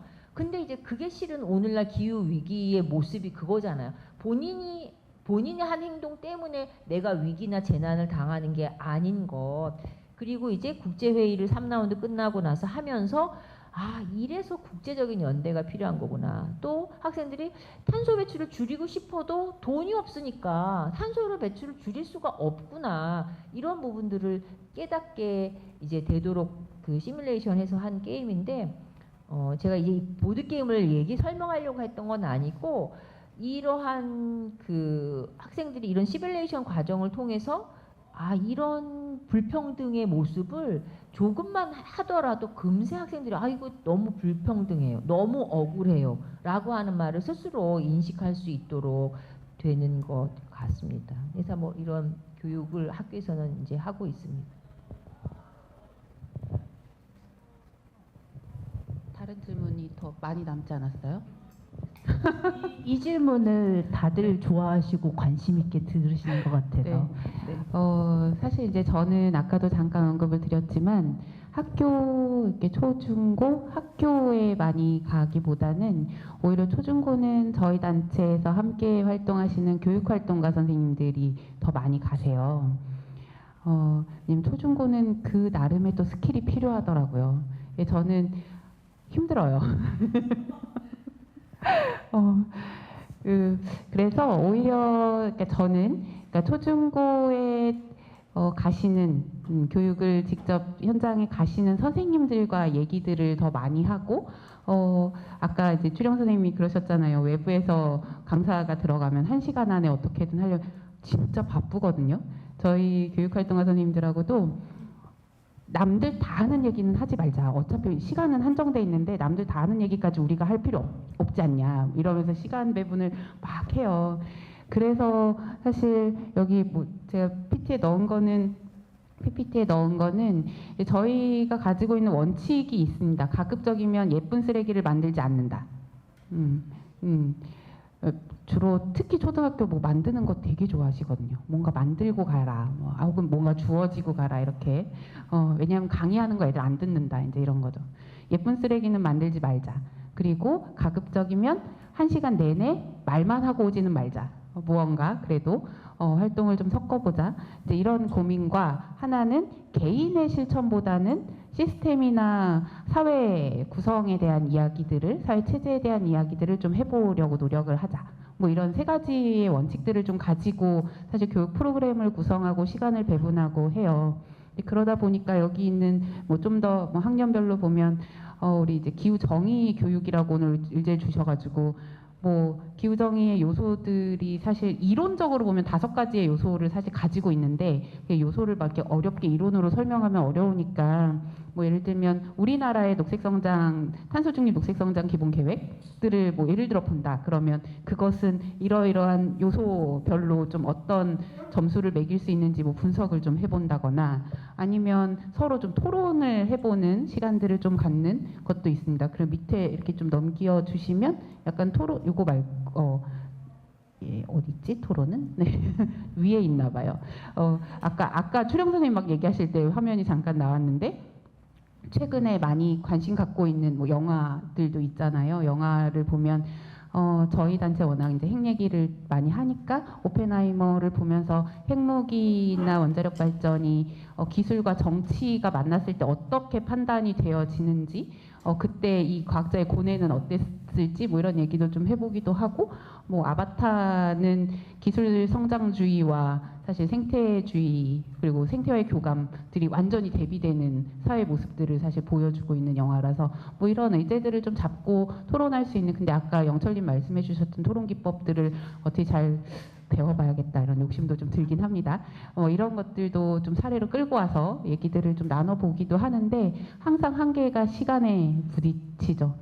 누가 그러시더라고요. 환경교육이나 기후교육이 굉장히 열린 교육을 지향한다고 하는데 가장 정답이 정해져 있는 교육이 기후와 환경교육이다.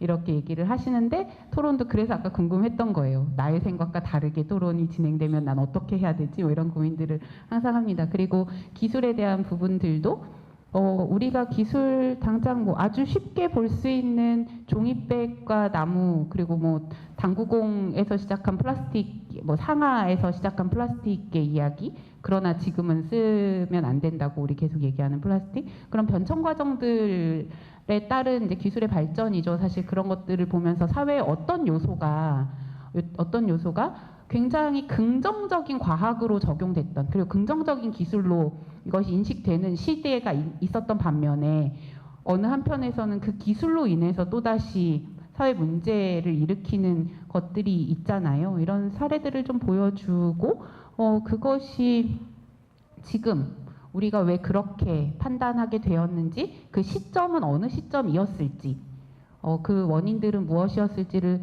서로 다르지만 좀 상상을 좀 해보고 생각을 해보면 지금의 기후의 원인들이 무엇일지 단순히 내가 플라스틱을 써서 내가 그냥 덜 쓰면 해결되는 문제가 아닐 수 있다. 그 고리들을 생각해 보면 이런 것들을 조금 연결해 보게 하는 이런 토론들도 좀 해보기도 하고요. 다양한 활동들을 합니다. 밑에 또 뭐 있죠? 제가 뭐 넣었는지 기억이 안 납니다. 그리고 기술 얘기를 하다 보면 이제 그래서 우리 사회에 그럼 정말 필요한 기술의 요소는 무엇일지 좀 살펴보고 뭐 우리의 이웃들을 보면서 밑에 뭐 이런 실제 적정 기술 좀 적용해서 내가 만드는 적정 기술은 뭐가 있을지도 프로젝트 활동으로 좀 풀어보는 이런 것들도 하죠. 근데 이런 것들을 할 때 가장 중요한 것은 특히 학교 교육은 담당 선생님과의 교감인 것 같아요. 그 선생님의 역할과 외부에서 가는 교육 활동가들의 역할을 어떻게 나누고 심지어 왜 지금 여기도 계실지 모르겠고 아마 영상으로 보고 계시는 분들도 계실 텐데 그런 경우 있건 저도 있어요. 수업을 딱 들어갔는데 선생님은 딱 인사만 해주고 휙 나가시는 거예요. 끝나실 때쯤 들어와서 다시 이렇게 인사하고 가시는 선생님들도 계신데 그렇지 않고 선생님들의 역할들을 서로 좀 되게 굉장히 잘 상의하고 이 수업으로 그냥 끝나지 않게끔 후속 활동 혹은 이전의 활동을 이렇게 좀 채워주실 것들을 우리도 요청하고 선생님도 필요한 것들을 서로 상의하는 이런 전회 과정이 되게 중요하더라고요. 지금도 기술에 대한 이야기를 잠깐 드렸지만 이게 그냥 40분이나 50분의 토론으로 끝날 수 있는 문제는 아니거든요. 예를 들면 영화를 조금 짤막하게라도 유튜브에 짤이라도 미리 좀 사전에 볼 수 있게 안내를 해주는 것도 선생님이 사전에 사실 해주셔야만 수업이 가능하고 뭐 이런 참고 자료들을 미리 좀 배부해서 읽게끔 한다거나 사전 질문을 미리 뽑게 도와주신다거나 이런 작업들이 사실 되어야 우리가 들어가는 50분, 40분이 충실해지는데 이런 준비나 혹은 후속 과정이 전혀 없으면 정말 그냥 일회성으로 그 학생들이 40분, 50분을 그냥 외부에서 왔으니 좀 편안한 수업으로 인지하고 마치는 경우들이 되게 많아서 저희 교육활동가 선생님들이 가장 고민하는 부분이 좀 그런 부분입니다. 그러니까 프로그램 자체 50분을 어떻게 구성할까도 되게 중요한데 그 앞뒤의 구성들에 대한 고민들을 좀 차근히 해나가는 게 오히려 외부에서 되게 중요하더라고요. 그리고 이런 것은 요즘에 이제 뭐 ESG나 특히 고등학교 학생들이 굉장히 관심이 많더라고요. ESG와 기업의 역할들. 뭐 이런 면에서 기업의 변화를 이끌어내는 것이 단순히 그냥 CEO가 우리 기업도 좀 착한 기업이 되어보자 라고 결심하면 되는 문제는 아니다라는 것들을 좀 보여주고 그 안에 나의 역할 혹은 우리의 역할 혹은 정부의 역할 뭐 시민사회 단체의 역할들이 어떻게 좀 자리하고 있는지들을 사실 여기는 이렇게 이것만 그림을 가지고 왔는데 이 사례지는 사실 이 사례를 보여주는 기사들을 다 사전에 준비하고 이 기사에서 보여주는 사례는 어떤 기사인지를 서로 찾게 하고 이 기사에서는 예를 들면 시민사회 단체가 이런 역할을 해서 기업이 영향을 받았고 이 기사를 찾아봤더니 이 기업의 노동조합이 역할을 해서 이런 변화를 끌어냈고 이런 것들을 좀 찾고 그런 요소들이 다 어우러져야 변화가 일어나는 거다라는 것들을 좀 보여주면서 연결과 연대들이 얼마나 필요한지 그냥 단순히 내가 그 기업의 것을 불매운동한다거나 아니면 내가 좀 덜 쓴다거나 스타벅스 갈 때 별다방 갈 때 텀블러를 들고 간다거나 이것만으로 되지는 않는다는 것들을 좀 보여주고 싶었던 뭐 이런 토론거리들을 좀 가져가기도 합니다. 그래서 그러거나 아니면 앞에도 있지만 저희도 보드 게임 많이 써요. 왜냐하면 학교에서 재밌는 걸 자꾸 요구하셔가지고 쓰는데요. 저희 아마 사진에 제가 그냥 표지 정도로 아마 넣어놨을 것 같은데 그 보드 게임도 이것과 좀 비슷합니다.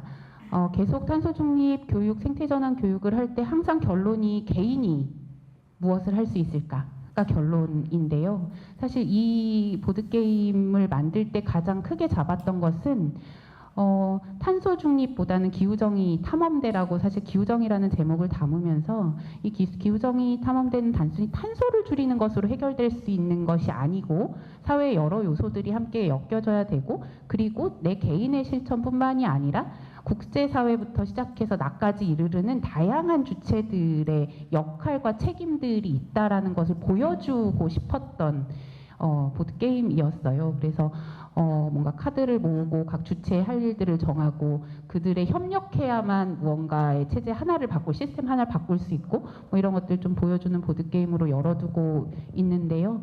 그냥 보드게임은 그냥 게임 자체로 그냥 재밌는 것 같아요. 일단 수업이 아니라 게임이야. 이 자체가 얼마나 행복해요. 그렇죠? 그리고 저희 교육활동가 선생님들보다 실제로 학생들이 보드게임에 적응하는 속도가 훨씬 빠르더라고요. 워낙 또 많이들 경험이 있어서 뭐 이런 프로그램들도 좀 얘기를 합니다. 그래서 아까 말씀하셨던 팁이라기보다는 저희가 좀 지향하는 교육의 방향들 저는 기후정의 특히 그냥 단순히 탄소 중립 교육이 아니라 기후 교육이라면 탄소 자체에 매진되는 교육 얼마나 줄일 수 있지? 이렇게 얘기되는 것보다는 그 줄이기 위한 다른 시스템들 줄이는 과정에서 생기는 여타의 문제점들을 좀 더 넓은 시야로 바라볼 수 있게 하는 것들이 되게 필요해 보였고 그래서 사실 시작을 도표로 저도 많이 하지만 대부분의 수업에 많이 쓰지만 도표보다는 여는 거나 마무리의 생각과 이런 것들을 좀 가져갈 수 있게 하는 교육들을 많이 하는데 잘하고 있는지는 잘 모르겠습니다. 네, 그래서 저 보드 게임은 어디서 구할 수 있는 건가요? 정말 중요한 정보입니다. 이게. 저거는 저희가 에너지 교육센터라는 곳에 제작과 판매를 드리고 있습니다. 저희도 단체에서 직접 판매를 못하기 때문에 그렇게 의뢰를 드리고 있어요. 네, 그렇다고 합니다. 네. 저희 뭐 모여서 내일지구 보드게임, 기후정의 탐험대 보드게임 이런 걸 하는 자리를 만들어 봐야 되려나 봐요. 실제로 해봐야 또 이걸 활용하고 응용할 수 있는 것 같으니까 그런 생각이 좀 들었습니다. 근데 혹시 양철님 더 나눠주실 만한 것이 네, 사례나 방법이나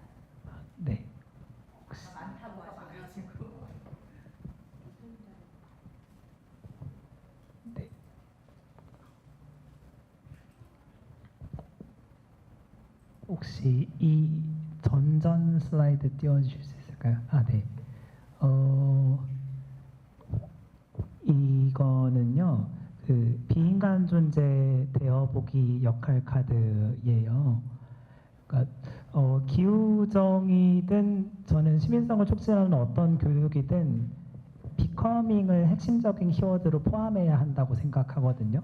비커밍은 being, 지금 고정된 존재로서 여기 있는 것이 아니라 지속적으로 변해갈 수 있는 가능성을 열어놓은 되게 불확실한 시대에 살아가는 불확실한 존재로서 자신을 인식하는 것, 그리고 기꺼이 내가 있던 위치가 아니라 다른 위치의 존재가 되어보는 경험, 이것을 지향해야 한다고 생각하고 그 지향을 담아낸 활동이에요. 그 비인간 존재들의 이름이 임의로 담겨져 있는 카드를 뽑고 그 존재에 대해서 알아가는 시간을 가지거든요. 근데 이름도 몰랐던 이 존재가 알고 보니 우리가 살아가는 이 구조화에서 어떤 방식으로 착취당하거나 피해를 받고 있는지에 대해서 알아가는 과정을 같이 함께 하고요. 그 이후에는 내가 이 존재가 되어봄으로써 단순히 인간 존재로서 이 존재의 불쌍함이나 이 존재의 착취 구조에 대해서 인지적으로 아는 것을 넘어서 정말 그 존재와 내가 크게 다르지 않고 연결되어 있다는 감각을 촉진하고자 하는 활동입니다. 근데 물론 되어본다는 거는 예를 들어 지금부터 이제 눈을 감고 내가 이 존재가 되었다고 생각했을 때 물론 이 존재의 언어를 우리는 알지 못해서 서로 소통할 수는 없지만 이 존재가 인간의 언어로 말한다면 지금 누구에게 어떤 이야기를 하고 싶을까요? 라고 질문을 하고 그것을 조별로 또는 전체의 성찰로 하는 시간을 가집니다. 근데 되어본다는 게 그 엠네스티에서 제작하신 기후정 교육에도 나와 다른 지역에 사는 존재가 되어보는 활동이 이제 핵심적으로 2가지 정도 담긴 것으로 알고 있는데 항상 대상화할 수 있는 위협을 담고 있죠. 근데 그런 위협을 인지하고 감수하면서라도 되어보는 경험 자체가 의미가 있다고 생각을 합니다. 그래서 이 이미지 속에 나온 2개의 존재는 그 삼척의 화력발전소로 인해서 냉방해변의 명주조개가 자기가 살고 있던 서식지를 잃은 그 배경에 대해서 알아가는 과정이고요. 그리고 여기 오른쪽에 있는 사진은 그 평창 평화 올림픽 이런 캐치프레이즈로 굉장히 유명했었는데 알파인 스키장을 건설하는 과정에서 그 스키 3일 이제 경기를 운영하기 위해서 수백 년 된 이제 엄나무나 제가 나무 이름을 까먹었어요. 이제 이런 나무들이 잘린 환경영향 평가를 진행하고 보건 계획까지 세우고 진행이 됐지만 굉장히 유명무실한 계획이었어서 지금 누구도 책임지지 못하고 있는 이런 상황에 대해서 평화와 기후정의를 어떻게 교차적으로 사고해야 되는지에 대해서도 이야기해 볼 수 있는 존재의 스토리 서사입니다.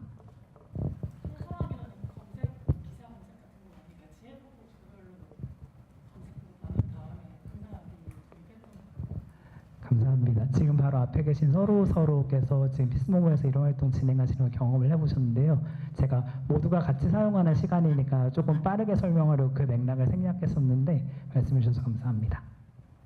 그리고 다 소개하기는 어려울 것 같고 혹시 다음 거를 이것은요. 갈등 전환 역할 카드입니다. 갈등 전환은 우리가 알고 있는 갈등이 생겼을 때 그 문제를 해결하는 것을 넘어서 그 갈등이 촉발되기 전에 갈등이 발생할 수밖에 없었던 조건이 무엇이 있었는지 그리고 갈등이 표면상으로는 해결된 것 같아 보여도 여전히 존재하는 또 다른 큰 갈등으로 퍼질 수 있는 구조적인 요인과 한계는 무엇인지에 대해서 같이 사고하려는 그 갈등 해결의 프레임을 의미하는데요. 총 10가지 스토리가 담겨 있고 각 스토리마다 4명의 인물들이 등장을 해요. 근데 그 중에 하나가 어떤 카페에서 정보 시책으로 종이 빨대를 필수로 사용을 해야 되는데 그 이제 고객의 입장에서 종이 빨대가 눅눅하고 냄새나고 커피의 맛을 이제 변질시키니까 이거 플라스틱 빨대로 바꿔주시면 안 돼요? 라고 했는데 이제 아르바이트 하시는 분 입장에서는 이거 정책이 그래서 안 돼요. 뭐 이렇게 신랑이가 오고 가는 아마 들어보셨거나 경험해 보셨을 때 갈등 상황을 가지고 그 인물이 되어서 연기를 하고 이 갈등 상황이 어떤 방식으로 해결될 수 있을지를 모색하는 과정이에요. 근데 갈등 해결이라는 것에만 집중했을 때에는 어떻게 좀 더 말을 예쁘게 할 수 있을까? 어떻게 하면 좀 더 친절하게 안내할 수 있을까? 이렇게 개인 층위에서의 이제 해결책이 주로 마련이 되는데 그 갈등이 생길 수밖에 없었던 구조적 원인이 무엇인지에 대해서 여러 가지 갈등 전환, 갈등 분석의 툴을 이용해서 이야기를 하다 보면은 아 이게 종이 빨대를 사용하냐 플라스틱 빨대를 사용하냐 이거의 문제가 아니라 왜 우리가 이런 플라스틱 소비를 줄여가야 하는지 그리고 이 방식이 모두의 어떤 공론화 과정을 거쳐서 될 필요가 있다든지 등등의 조금 되게 건설적인 대안들이 논의되곤 해서요. 일상적인 갈등에서 구조층위까지 볼 수 있는 역할극 활동을 진행하기도 합니다. 소개하지 않은 다른 것들은 예를 들어 뭐 드래그 아티스트에 대한 여성 혐오적인 시선이 담긴 거라든가 아니면 수십 년 살아온 어떤 지역에서 갑자기 군사 안보를 위해서 군기지가 건설이 될 때 그 살던 곳을 빼앗긴 주민들 사이에서 생기는 갈등이라든가 되게 다른 플롯이 있는데 오늘 자리에서는 이 플라스틱 빨대를 소개해드리는 게 맞는 것 같아서 간단하게 소개를 해드렸습니다. 네. 되게 다채로운 교육 활동들과 스킬들이 있는 것 같아요. 그래서 우리가 아는 만큼 또 경험해 본 만큼 또 활용도 할 수 있고 또 응용이 가능할 것 같아서 여러 선생님들의 이야기, 아 이런 방법도 있구나, 이렇게 접근하는 것도 있구나라는 것들을 한번 얘기를 나눠봤는데요. 저희가 이제 벌써 8시 반이 되어서 이제 슬슬 그럼요, 당연히.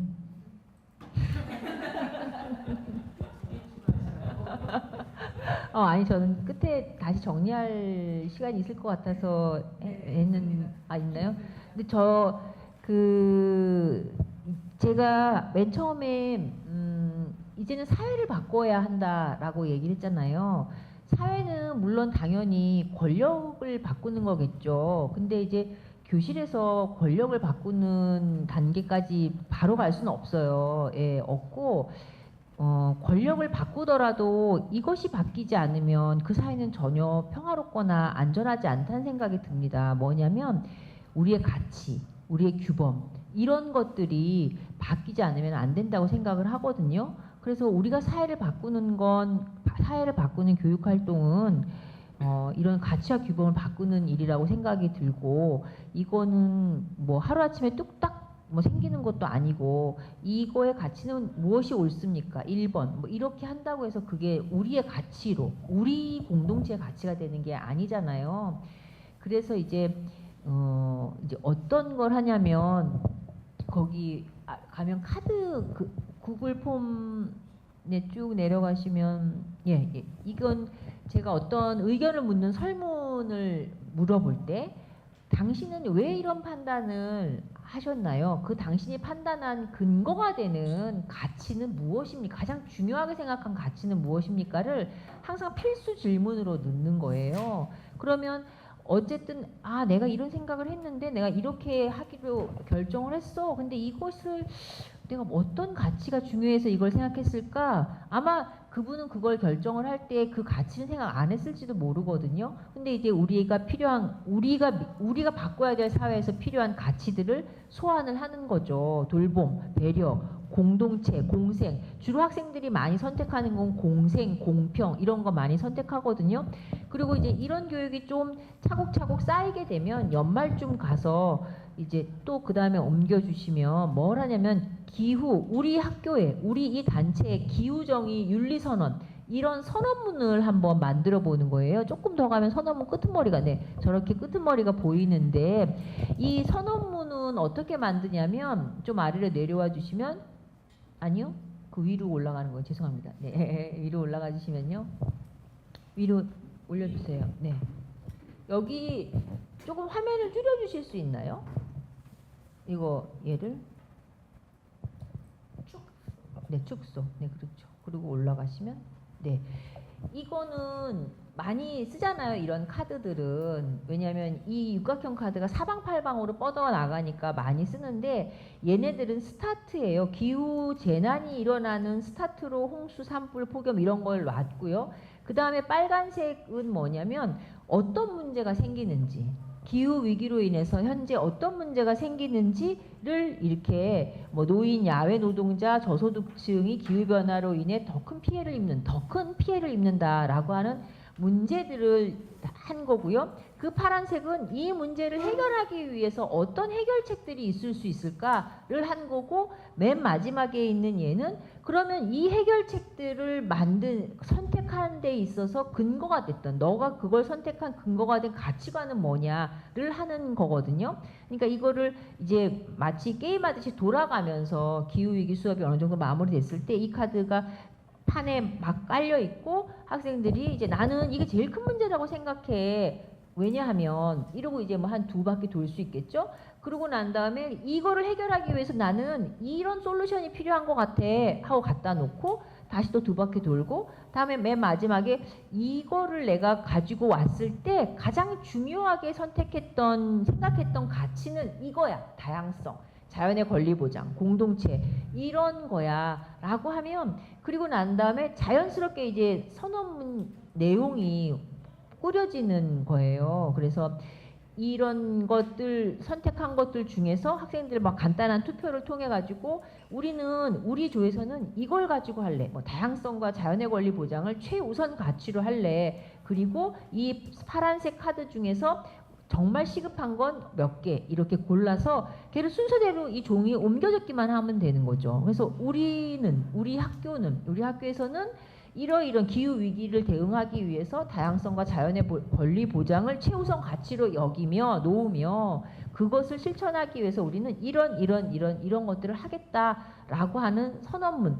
형태로 이렇게 딱 정리를 해 놓으면, 실은 무엇인가를 이제 가치관에 대한 기후 위기 시대의 새로운 사회를 만들기 위해서 우리에게 익숙해져야 될 가치관을 계속 소환해서 이제 얼굴 익숙해지기 하는 활동, 그 다음에 2번째, 이런 것들을 문장으로 만들고 스스로 선언해서 하나의 선언문을 만들어 보게 하는 건, 실은 우리가 어떤 행동을 하는 데 있어서 중요한 부분들이 내가 내 입으로 무엇인가 나의 의견을 말하는 거, 이거 굉장히 중요한 부분이거든요. 그게 이제 선언문의 형태로 조직화되는 것들이 우리의 생각을 바꾸고 이 사회를 새롭게 만드는데 좀 도움이 되지 않을까? 그래서 각 학교나 각 단체들마다, 이건 어른들도 마찬가지라는 생각이 들어요. 다양한 토론 활동을 하고 마지막에 정말 중요한 가치는, 이 토론의 결론에서 가장 중요한 가치는 이거인 것 같다. 이 뭐 관련해서 어떤 선언문을 우리가 소감문 같은 건 많이 봤잖아요. 이것의 형태를 조금 더 올려서 선언문의 형태로 이게 상승시킬 수도 있지 않을까라는 생각을 하고 있습니다. 네. 네, 감사합니다. 그래서 안 그래도 마지막 질문이 좀 그런 거였거든요. 그래서 어찌되었든 지금 기후위기 관련해서 또 기후정의를 이야기하는 과정에서는 매우 얘는 지식적인 면이 필요하지만 동시에 되게 가치지향적인 어떤 교육 활동이 있잖아요. 그럼 결과적으로 이 교육 활동을 통해서 참여자분들한테 뭔가 하나는 딱 마음에 담고 가야 되는 어떤 지점들이 있는 것 같아요. 얼핏 제가 듣기에는 이제 성장을 벗어난다는 뭐 비커밍 되어보기라는 이런 키워드들을 주시긴 하셨는데, 마지막으로 그 선생님들께서는 교육 활동들을 진행을 하고 나서 참여자들이 마지막 이거 하나는 딱 마음에 품고 갔으면 좋겠다라는 그런 키 메시지나 그런 것들이 있으신지, 나는 이 하나만큼은 정말 나의 기후 교육에서 이거 하나만큼은 정말 놓치지 않고 끝까지 가져갈 어떤 주제야, 뭐 이런 가치야, 이런 것들이 있으실 것 같거든요. 제일 핵심으로 가지고 우리가 모든 걸 다 다루면 제일 좋지만 쉽지 않으니까, 그래서 이 하나만큼은 하는 것이 있다면 마지막으로 좀 부탁드립니다. 네. 희망, 할 수 있다. 우리가 이제 기후위기 하면 사람들이 굉장히 이제 낙담을 하잖아요. 근데 우리는 기후위기의 원인을 알아요. 기후위기 해결책도 알아요. 심지어 기후위기를 해결할 기술도, 과학기술도 가지고 있거든요. 다 가지고 있는 거잖아요, 실은. 그래서 우리가 비관적일 이유가 전혀 없다라는 얘기를 하고, 그다음에 희망이라고 하는 게 어떤 사람이 이렇게 정의를 내렸더라고요. 이게 단순히 수치, 뭐 기대값 이런 게 아니라 우리가 옳다고 생각하는, 우리가 추구하는 공생, 자유, 뭐 평화 이런 옳다고 생각하는 것을 위해서 열심히 노력하는 역량, 이런 것들이 희망이다. 그러니까 지금 여기만 해도 희망이 철철 넘치는 거잖아요. 어쨌든 강력한 열망, 이런 이 눈 오는 추운 이 저녁에 여기에 모여서 얼마나 희망이 많습니까? 그래서 희망할 수 있다라는 이야기. 저는 두 가지가 생각나는데요. 그러니까 무엇을 가치로 규정할 것인가에 대한 자기 언어 생기는 거가 필요하다고 생각을 해요. 좀 전에 추정쌤 말씀해 주신 것처럼 우리 모두가 공유하고 있는 한계가 신자유주의 사회에서는 모든 가치가 숫자로 환원되는 사회에 살고 있는데, 숫자로 환원될 수 없는 우리가 가지고 있는 지향해야 할 가치를 어떤 방식으로 규정하고 더 확장시킬 수 있을까, 이런 거에 대한 고민을 할 수 있는 시간이면 좋겠다는 생각이 하나 있고요. 그 다음에 또 두 번째는 질문하는 힘이 생겨나면 좋겠다는 생각을 하고 있습니다. 기후정의를 위해서 되게 다양한 연구들과 실천이 있는데, 저는 이제 처음 시작할 때도 말씀드렸다시피 군사활동이 기후정의를 방해하는데 엄청나게 큰 역할을 하고 있다고 생각을 하는데요. 왜냐하면은 1997년에 교토의정서에서 각국의 탄소 배출량에서 군사 부분이 제외되었고, 2016년에 파리기후변화협정에서는 그 각국의 군사 부문 탄소 배출량 보고 의무가 이제 의무사항이 아니라 선택사항으로 남겨졌어요. 근데 모두가 힘을 합쳐서 이 문제에 공동 대응하기에도 모자란데 왜 유독 이 영역만 제외되었는가, 왜 예외시 되었는가 라고 한다면, 그 과정에서는 되게 수많은 군산복합체들의 로비들, 그리고 군축 의무를 지기 싫은 국가 행위자들의 이제 결탁이 있었겠죠. 근데 그래서 보고 의무가 아니라서 데이터가 많지가 않아요. 그래서 찾아보면은 이제 2022년 기준으로 모든 국가에서 군사 부문에서 탄소 배출량을 이제 환산을 추정해 보았을 때 전 세계 탄소 배출량의 5.5%가 군사 부문이래요. 이거를 하나의 국가로 환산하면은 세계 4위 국가입니다. 그러니까 세계 4위 국가에서 마음대로 이제 탄소 배출하면서도 전혀 견제나 감시나 이제 노력을 할 그런 것을 받지 않고 있다는 거죠. 또 국내에도 데이터가 많지는 않아요. 국내 이제 환경부에서 공공부문 이제 783개 기관에서 이제 나온 탄소 배출량보다, 이건 2020년 기준입니다. 국방부에서 한 개 기관에서 발생한 탄소 배출량이 높았어요. 2020년에. 근데 이 2020년 데이터가 2022년에 녹색연합의 그 정보공개 청구에 의해서야 비로소 밝혀졌습니다. 그 이외에 국내의 군대 군사훈련으로 인해서 탄소 배출량이 얼마나 배출되고 있는지에 대해서는 아는 바가 없어요. 할 의무도 없고요. 왜 이런 말도 안 되는 일이 일어나고 있는 것인가 할 때 요약하자면 군사안보 때문이라는 거예요. 이런 수치가 밝혀졌을 때 잠재적으로 존재하는 안보 위협이 더 증대될 수 있기 때문에 이 정보는 기밀로 감춰져야 한다. 견제받아서는 안 된다. 왜냐하면 국가를 위해서는 국가안보가 중요하니까. 이런 되게 당연시되는 문장으로 인해서 엄청나게 큰 허점이 생기고 있다는 거죠. 이런 거에 대해서 질문할 수 있는 힘을 같이 기르는 시간이 되기를 저는 바라면서 교육하는 것 같아요.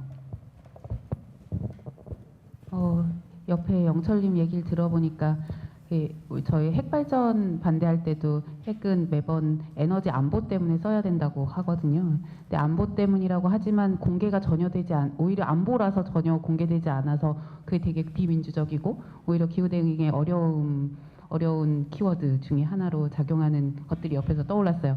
일단 저는 교육에서 이것만은이라고 한다면 저희 단체와 제가 중요하게 여기는 것은 권리와 연대입니다.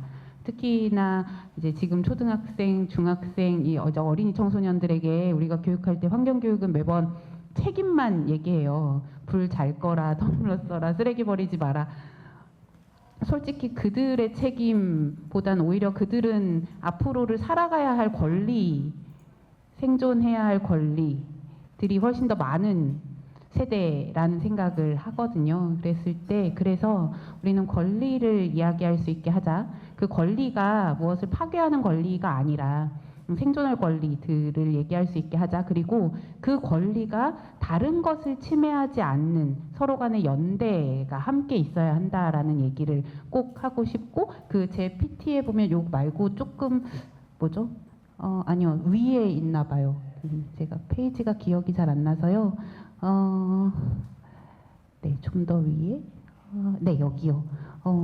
사실 저희는 에너지 단체니까 에너지 얘기를 훨씬 많이 하지만 사실 에너지 문제는 다 연계가 되어 있거든요. 자동차로 연계되는 이동권의 문제이기도 하고요. 집으로 더위와 추위를 피해야 되는 집의 주거권이기도 하고요. 농업과 먹거리 그리고 건강과 돌봄 모든 것과 같이 연계되어 있는 사안이기도 합니다. 이것은 에너지의 문제이기도 하지만 기후의 문제이기도 하죠. 그러니까 기후를 대응한다 해서 제가 자꾸 탄소라는 단어를 자꾸 지우려고 하는 이유 중에 하나가, 탄소를 얘기하면 돌봄에 대한 얘기를 연결하기 되게 어려워요. 탄소를 얘기하면 코로나 얘기하기 쉽지 않습니다. 하지만 코로나 문제와 감염병 문제도 기후 얘기고요. 더 위험해지는 아까 이제 반지하의 3명의 죽음에 대해서 이야기를 하셨지만 그런 시스템의 돌봄과 장애인의 이동권이나 이런 문제 전부 다 기후에 직면해 있는 또 삶의 위기이기도 하거든요. 이것을 에너지 문제로만 국한시켜서 보면 그런 것들을 전혀 보이지 않죠. 저희 단체는 직접적으로 부딪히는 문제 중에 하나가 재생에너지 때문에 산사태 났잖아, 재생에너지 때문에 돌고래가 길을 잃잖아, 이런 이야기들과 직면합니다. 당연히 문제라고 같이 공감하고 있고, 그리고 탄소 줄여야 되니까 핵발전해야 되잖아 라는 문제는 아주 정면에 이제 부딪혀 있는 문제거든요. 하지만 그것들이 가지고 오는 또 다른 피해와 또 다른 권리의 침해, 그것은 인간만의 문제가 아니라 생태계와 그리고 비인간 동물과 비인간들의 권리이기도 하기 때문에 이런 권리들을 이야기하다 보면 당연히 전환의 방식이 어때야 하고, 나는 어떤 권리를 이 사회에 그리고 이웃에게 요구해야 되는지에 대한, 혹은 할 수 있는지를 연결해 볼 수 있겠다는 생각을 하게 돼요. 그래서 기후 얘기의 결론은 항상 권리에 대해서 좀 더 생각해 보았으면 좋겠습니다. 그것이 그냥 단순히 내가 침해받는 권리를 좀 넘어서서 내가 요구해야 될 권리들을 좀 더 살펴보는 것, 그리고 그것이 이렇게 다양한 권리들과 어떻게 연결되어야 하는지, 그리고 내가 다양한 권리에 대해서 함께 응원해야 되는 또 다른 책임이 있는지 또 함께 얘기하는 것이 사실 우리가 생각하는 미래를 그리는 데의 키워드가 아닐까라고 항상 생각하고 있고, 그 얘기들을 이렇게 만들어 갑니다. 제가 가끔 강의에서 잘 인용하는 문장이 있는데요. 영국의 기후학자 중에 그런 문장을 쓰신 분이 있더라고요. 우리가 살고 있는 이 시스템 안에서 내가 스스로 결정할 수 있는 것이 얼마나 되는지, 그리고 그 결정, 특히 환경을 파괴하는 결정은 과연 누가 하는지에 대해서 생각해 보아야 한다라는 문장들이 있어서 가끔 강의에 인용을 합니다. 내가 실천하는 그걸 넘어서서 내가 결정하는 것이 결국은 시스템 안에서의 결정인데, 지금 우리가 해야 되는 것은 그 결정이 아니라 시스템을 바꾸는 결정이어야 하기 때문에 그 결정의 가치, 그 결정함에 있어서 우리는 어떤 가치를 선택해야 할까라는 키워드로서의 이런 삶의 권리들을 좀 얘기해보고 싶었습니다.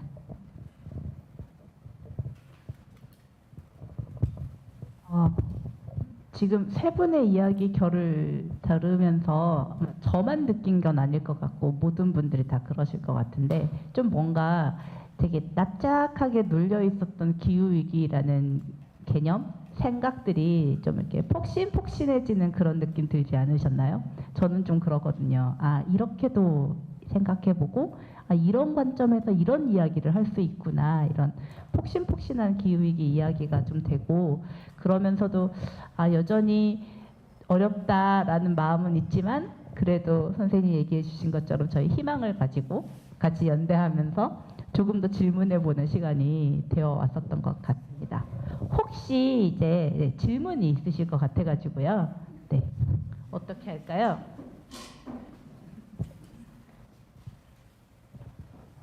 안녕하세요. 얘기하면 되나요?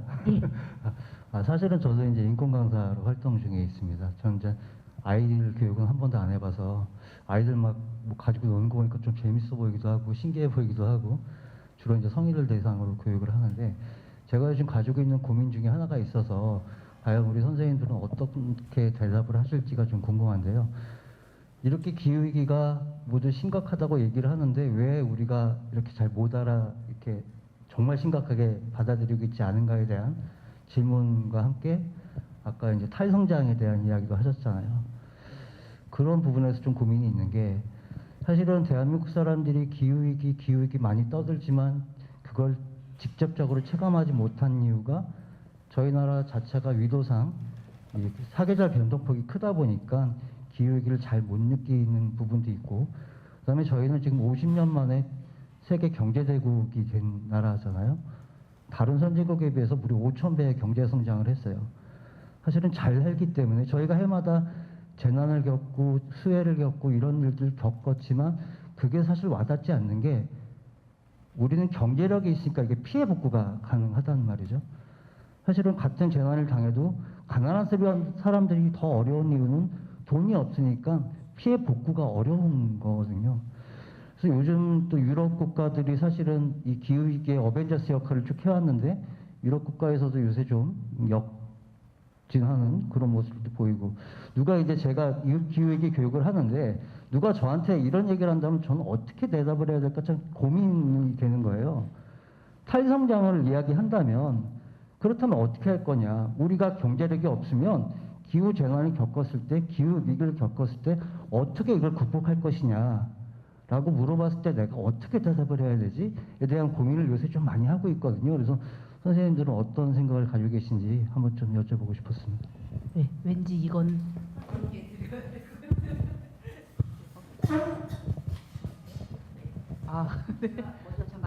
아니 그래서 돈을 허투루 군대 만든 데 쓰지 말고 돈을 허투루 쓰지 않고 사회의 안전망, 재난 대비 안전망에다가 돈을 쓰는 거죠. 실은 그래서 경제가 성장하지 않는다라고 해서 우리나라가 모든 부분이 다 축소가 되는 게 아니라 우리가 파이를 어떻게 나눌 것인가, 파이를 어떻게 골고루 나눌 것인가의 문제거든요. 파이 사이즈를 키우면 뭐해요? 파이의 90%를 저 소수가 가져가고 우리는 나머지 조그만 걸 가지고 다 정말 침만 흘리고 있는 상황인데 그게 아니라 파이는 작아지더라도 토핑은 좀 부족해지더라도 진짜 필요한 곳에다가 넣자라고 하는 게 탈성장의 문제라고 생각을 합니다. 그래서 저는 더 탈성장이 돼서 우리가 분배 문제 고민을 하다 보면 사회는 더 든든해지고 탄탄해질 거라고 생각을 하거든요. 실제로 이게 성장의 지표가 무엇인가에 대해서 조금 생각해 보면 지금까지 성장의 지표는 GDP였어요. 아까 GDP는 좋은 거 아니에요? 막 이렇게 학생들이 그랬다는 것처럼 근데 어느 순간 유럽은 GDP하고 탄소 발생이 탈동조화가 일어났거든요. 그러니까 GDP는 올라가는데 탄소 발생은 적어지고 있어요. 그러니까 이것은 이제 기술의 발전이 가지고 온 것도 있을 거고 뭐 여러 요소들이 좀 있겠죠. 근데 우리가 성장이라고 했을 때 그 성장은 지금 우리 한국 사회에서 보통의 성장은 토건하고 비슷한 언어인 것 같아요. 전 뭔가 땅을 파야 되고 매번 삽질을 해야 되는 성장이라고 보통은 여겨지는 것 같고 무언가가 계속 상품화되어서 이윤을 계속 끊임없이 창출해야 되는 것으로 좀 이해가 되는데 그것에서 좀 벗어나자의 의미인 거지 성장이라는 것이 원시 사회거나 혹은 예전에 이제 저개발 상태로 돌아가자의 의미는 아니다라고 해서 탈성장의 의미를 조금 다시 좀 생각해 봐야 되는 게 아닐까라고 생각을 하고요. 또 하나는 얼마 전에 이제 정치학을 하시는 박사분한테 강의를 듣다가 들었는데 우리나라는 환경국가일까요? 라고 질문을 해보면 여기 계신 분들은 어떻게 생각하세요? 우리나라는 환경국가일까요? 그쵸. 그래서 여쭤보는 거예요. 환경국가일까요? 라고 물어보면 다 아닌 것 같죠. 근데 우리나라는 환경국가입니다. 그러니까 정치학에서 정의하는 환경국가는 환경법이 있고 환경 정책이 있고 환경 부서가 있고 뭐 이런 기준들이 있더라고요. 그래서 우리나라는 정확히 환경국가라고 해요. 그러니까 그 환경국가는 즉각적인 오염을 해결하는 것, 즉각적인 파괴를 해결하는 것 이런 건데 우리가 보통 아니에요. 지금 대부분 다 고개를 이렇게 설레설레 하셨거든요. 그랬을 때 환경국가의 개념은 정치학에서 해석하기로는 생태국가 혹은 녹색국가라고 해석을 한대요. 그러니까 성장이라는 것도 생태적인 가치를 그 안에 얼마나 녹여내는 성장인 것이냐, 생태라는 가치를 녹색의 가치를 그 안에서 얼마나 구현해낼 수 있느냐에 따라서 성장의 방향이 굉장히 달라질 수 있다라는 거죠. 그렇게 보면 아까 추령 선생님 말씀하셨던 것처럼 전쟁에 쏟아붓는 게 아니라 실제로 우리가 세상을 지금 시스템을 전환하기 위해서 필요한 성장 분야도 분명히 있습니다. 뭐 당장에 전력에 대한 안정성, 재생에너지에 대한 투자 당연히 필요하죠. 성장시켜야 되는 기술이고 산업이잖아요. 그리고 철을 사용하는데 지금 있는 탄소환원이 아니라 수소환원으로 하는 기법이라든가 뭐 이런 식으로 성장시켜야 되는 분야들은 분명히 있습니다. 그래서 성장시켜야 하는 것과 그렇지 않은 것을 생태적인 가치 안에서 좀 구분짓고 그 안에서의 공동체를 회복하면서 해 나가는 것 이런 가치들을 우리가 서로 합의하고 나아갈 수 있기를 사실 요청을 하는 것이 탈성장인 것 같고요. 실제 IPCC 보고서에서는 추령 선생님 말씀하셨던 것처럼 분배 정의에 대한 이야기를 굉장히 많이 얘기합니다. 분배를 잘하면 더 이상의 추가 생산, 그러니까 과잉 생산이 되지 않아도 모두가 착한 세상을 만들 수 있다 이런 표현들이 좀 있는데요. 그런 의미로 조금 탈성장을 해석해 볼 수 있지 않을까 싶습니다. 저는 돈이 없으면 기후위기 대응에 취약해지지 않는다라고 하는 그런 실존적인 위협이 충분히 정당하다고 생각해요. 근데 또 반대로 돈이 없으면 위험해진다는 전제를 가지고 있는 거잖아요. 그래서 그 질문 자체가 우리가 지금 집행해오고 있는 시스템의 모순과 취약성을 이미 알고 있는 그런 질문이 아닐까.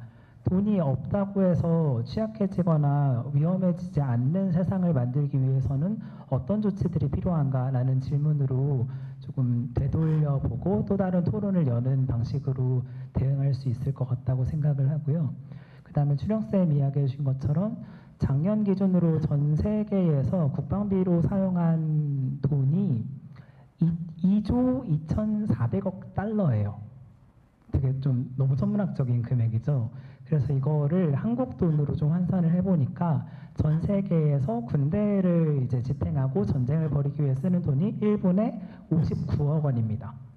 지금도 1분에 59억 원씩 나가고 있는 거예요. 전 세계에. 네. 너무 네.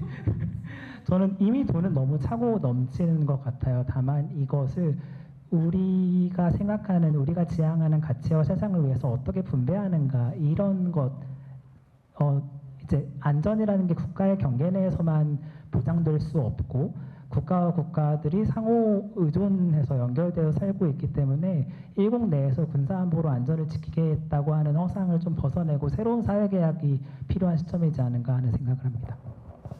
저희 학생 하나가 재밌는 보고서를 하나 썼어요. 그래서 이 기후 문제와 관련해서 가만히 살펴보니 군대는 대부분 놀고 있더라. 전쟁을 하려고 만든 집단이 군대인데 가만히 살펴보니 대부분 놀고 있고 엄청나게 또 비싸고 또 탄소 배출량도 많은 무기들을 쓰더라. 합하자. 그래서 줄여서 하나로만 만들고 필요할 때 불러가서 쓰도록 하면 어떠겠느냐. 그러면 그 1년 내내 아무 일도 안 하고 그냥 군대를 유지하기 위한 군대가 되어버리는데 이것만 없애고 뭔가 우리가 무슨 평화유지군, 전 세계 평화유지군 단일군으로 하나 소규모로 만들어 놓으면 충분하지 않겠냐 뭐 이런 제안을 하더라고요. 저희가 결국엔 그런 것 같아요. 약간 생각이나 관점이 정말 확 바뀌어야 되는 어떤 순간들이 있는 건데 그 기존의 그 틀 안에서 생각하다 보면 답이 없는 그 꼬리가 흘러가게 되는 것 같습니다. 어쩌면 선생님의 그 학생처럼 좀 더 유연한 관점이 먼저 막 이런 생각 순간들을 만들어내는 것도 좀 필요하지 않나 이 생각이 들고. 네, 저는 이제 희망을 잃을 것 같을 때마다 약간 오브 더 레코드인데요. 야 김영철 네가 뭔데 이렇게 낙심하니? 약간 이렇게 스스로에게 말하곤 합니다. 그러니까 우리가 이제 도전하려고 하는 바꿔가려고 하는 이런 문제의 성격이 굉장히 복잡하고 장기간에 걸쳐서 형성되어 온 것이잖아요. 단기간에 해결될 리가 만무하잖아요. 근데 이거 조금 했다고 안 된다고 낙심하는 게 얼마나 좀 스스로에게 거만한 판단인가 이렇게 스스로를 꾸짖을 때도 있습니다. 이게 효과적인 분도 있고 아닌 분도 있겠지만은 어쨌든 저의 그런 팁을 나누면서 마무리해 보겠습니다. 그리고 그렇게 꾸짖어도 혼자 이제 동굴 속에만 들어가지 않도록 옆에서 땡겨주고 돌봐주고 들어주고 격려해주는 옆에 동료들의 존재가 참 소중한 것 같고 오늘 이 자리도 그런 의미에서 너무 소중한 것 같고 감사합니다. 패스를 외칠까 하다가 네. 사실 원래 처음에 제가 받았던 질문 중에 원래 토크의 주제 중에 마지막이 이렇게 힘들 때 일어나는 힘의 동력이 뭐냐 있었는데 시간 관계상 잘렸어요. 사실 영철님은 스스로 네가 뭔데 이렇게 하셨다. 저는 저한테 안 물어보고 항상 다른 사람한테 많이 물어봅니다. 그래서 저희 단체 교육활동가 분들이라고 표현을 많이 쓰는데요. 어려울 때 계속 물어볼 수 있는 사람이 있다는 것 되게 좋은 것 같아요. 이런 자리를 찾아다니는 것도 되게 좋을 것 같고요. 사실은 최근에 교육 사례들을 좀 막 검색을 하다가 기후정의 교육으로 검색을 딱 쳤어요. 검색을 쳤는데 엠네스티에서 작년에 기후정의 교육 사례 나누는 시간을 가졌더라고요. 그래서 오? 하면서 들어갔는데 강사 저였던 거예요. 그래서 순간 진짜 깜짝 놀랐어요. 제 머릿속에 잊혀졌던 거죠 이미. 네, 그러면서 깨달았던 게 기후정의 교육에 대해서 엠네스티 되게 감사한 단체구나라는 생각도 사실 했어요. 자리를 만들어주시 고맙죠, 언제세. 자리를 만들어주셔서 되게 감사하고요. 제가 나눌 수 있는 사람들이 저는 저희 단체 안에 선생님들 계시지만 더 많아지면 좋겠고 이런 더 선생님들도 서로 많이 이야기를 나누는 자리들을 자그마한 것부터 크게까지 많이들 만드셨으면 좋겠다는 생각도 있습니다. 그래서 많이 나누고 서로가 발전하는 계기들을 서로 만들 수 있으면 좋겠다고 생각하면서 마무리 짓겠습니다. 고맙습니다. 저는 반대로 자뻑 모드를 일부러 취해 봅니다. 나 잘하고 있지. 나 이 정도면 열심히 하고 있는 거야. 라고 생각을 하지 않으면 저희가 언제 또 낙담할지도 모르잖아요. 그래서 저는 이곳에 계신 이야기 손님 3분 또 앉아 계신 수많은 분들 또 온라인으로 접속해 주신 분들이 함께 이야기를 쌓아가서 너무 좋았었던 것 같아요. 저의 마음만은 아닐 거라고 생각을 하고요.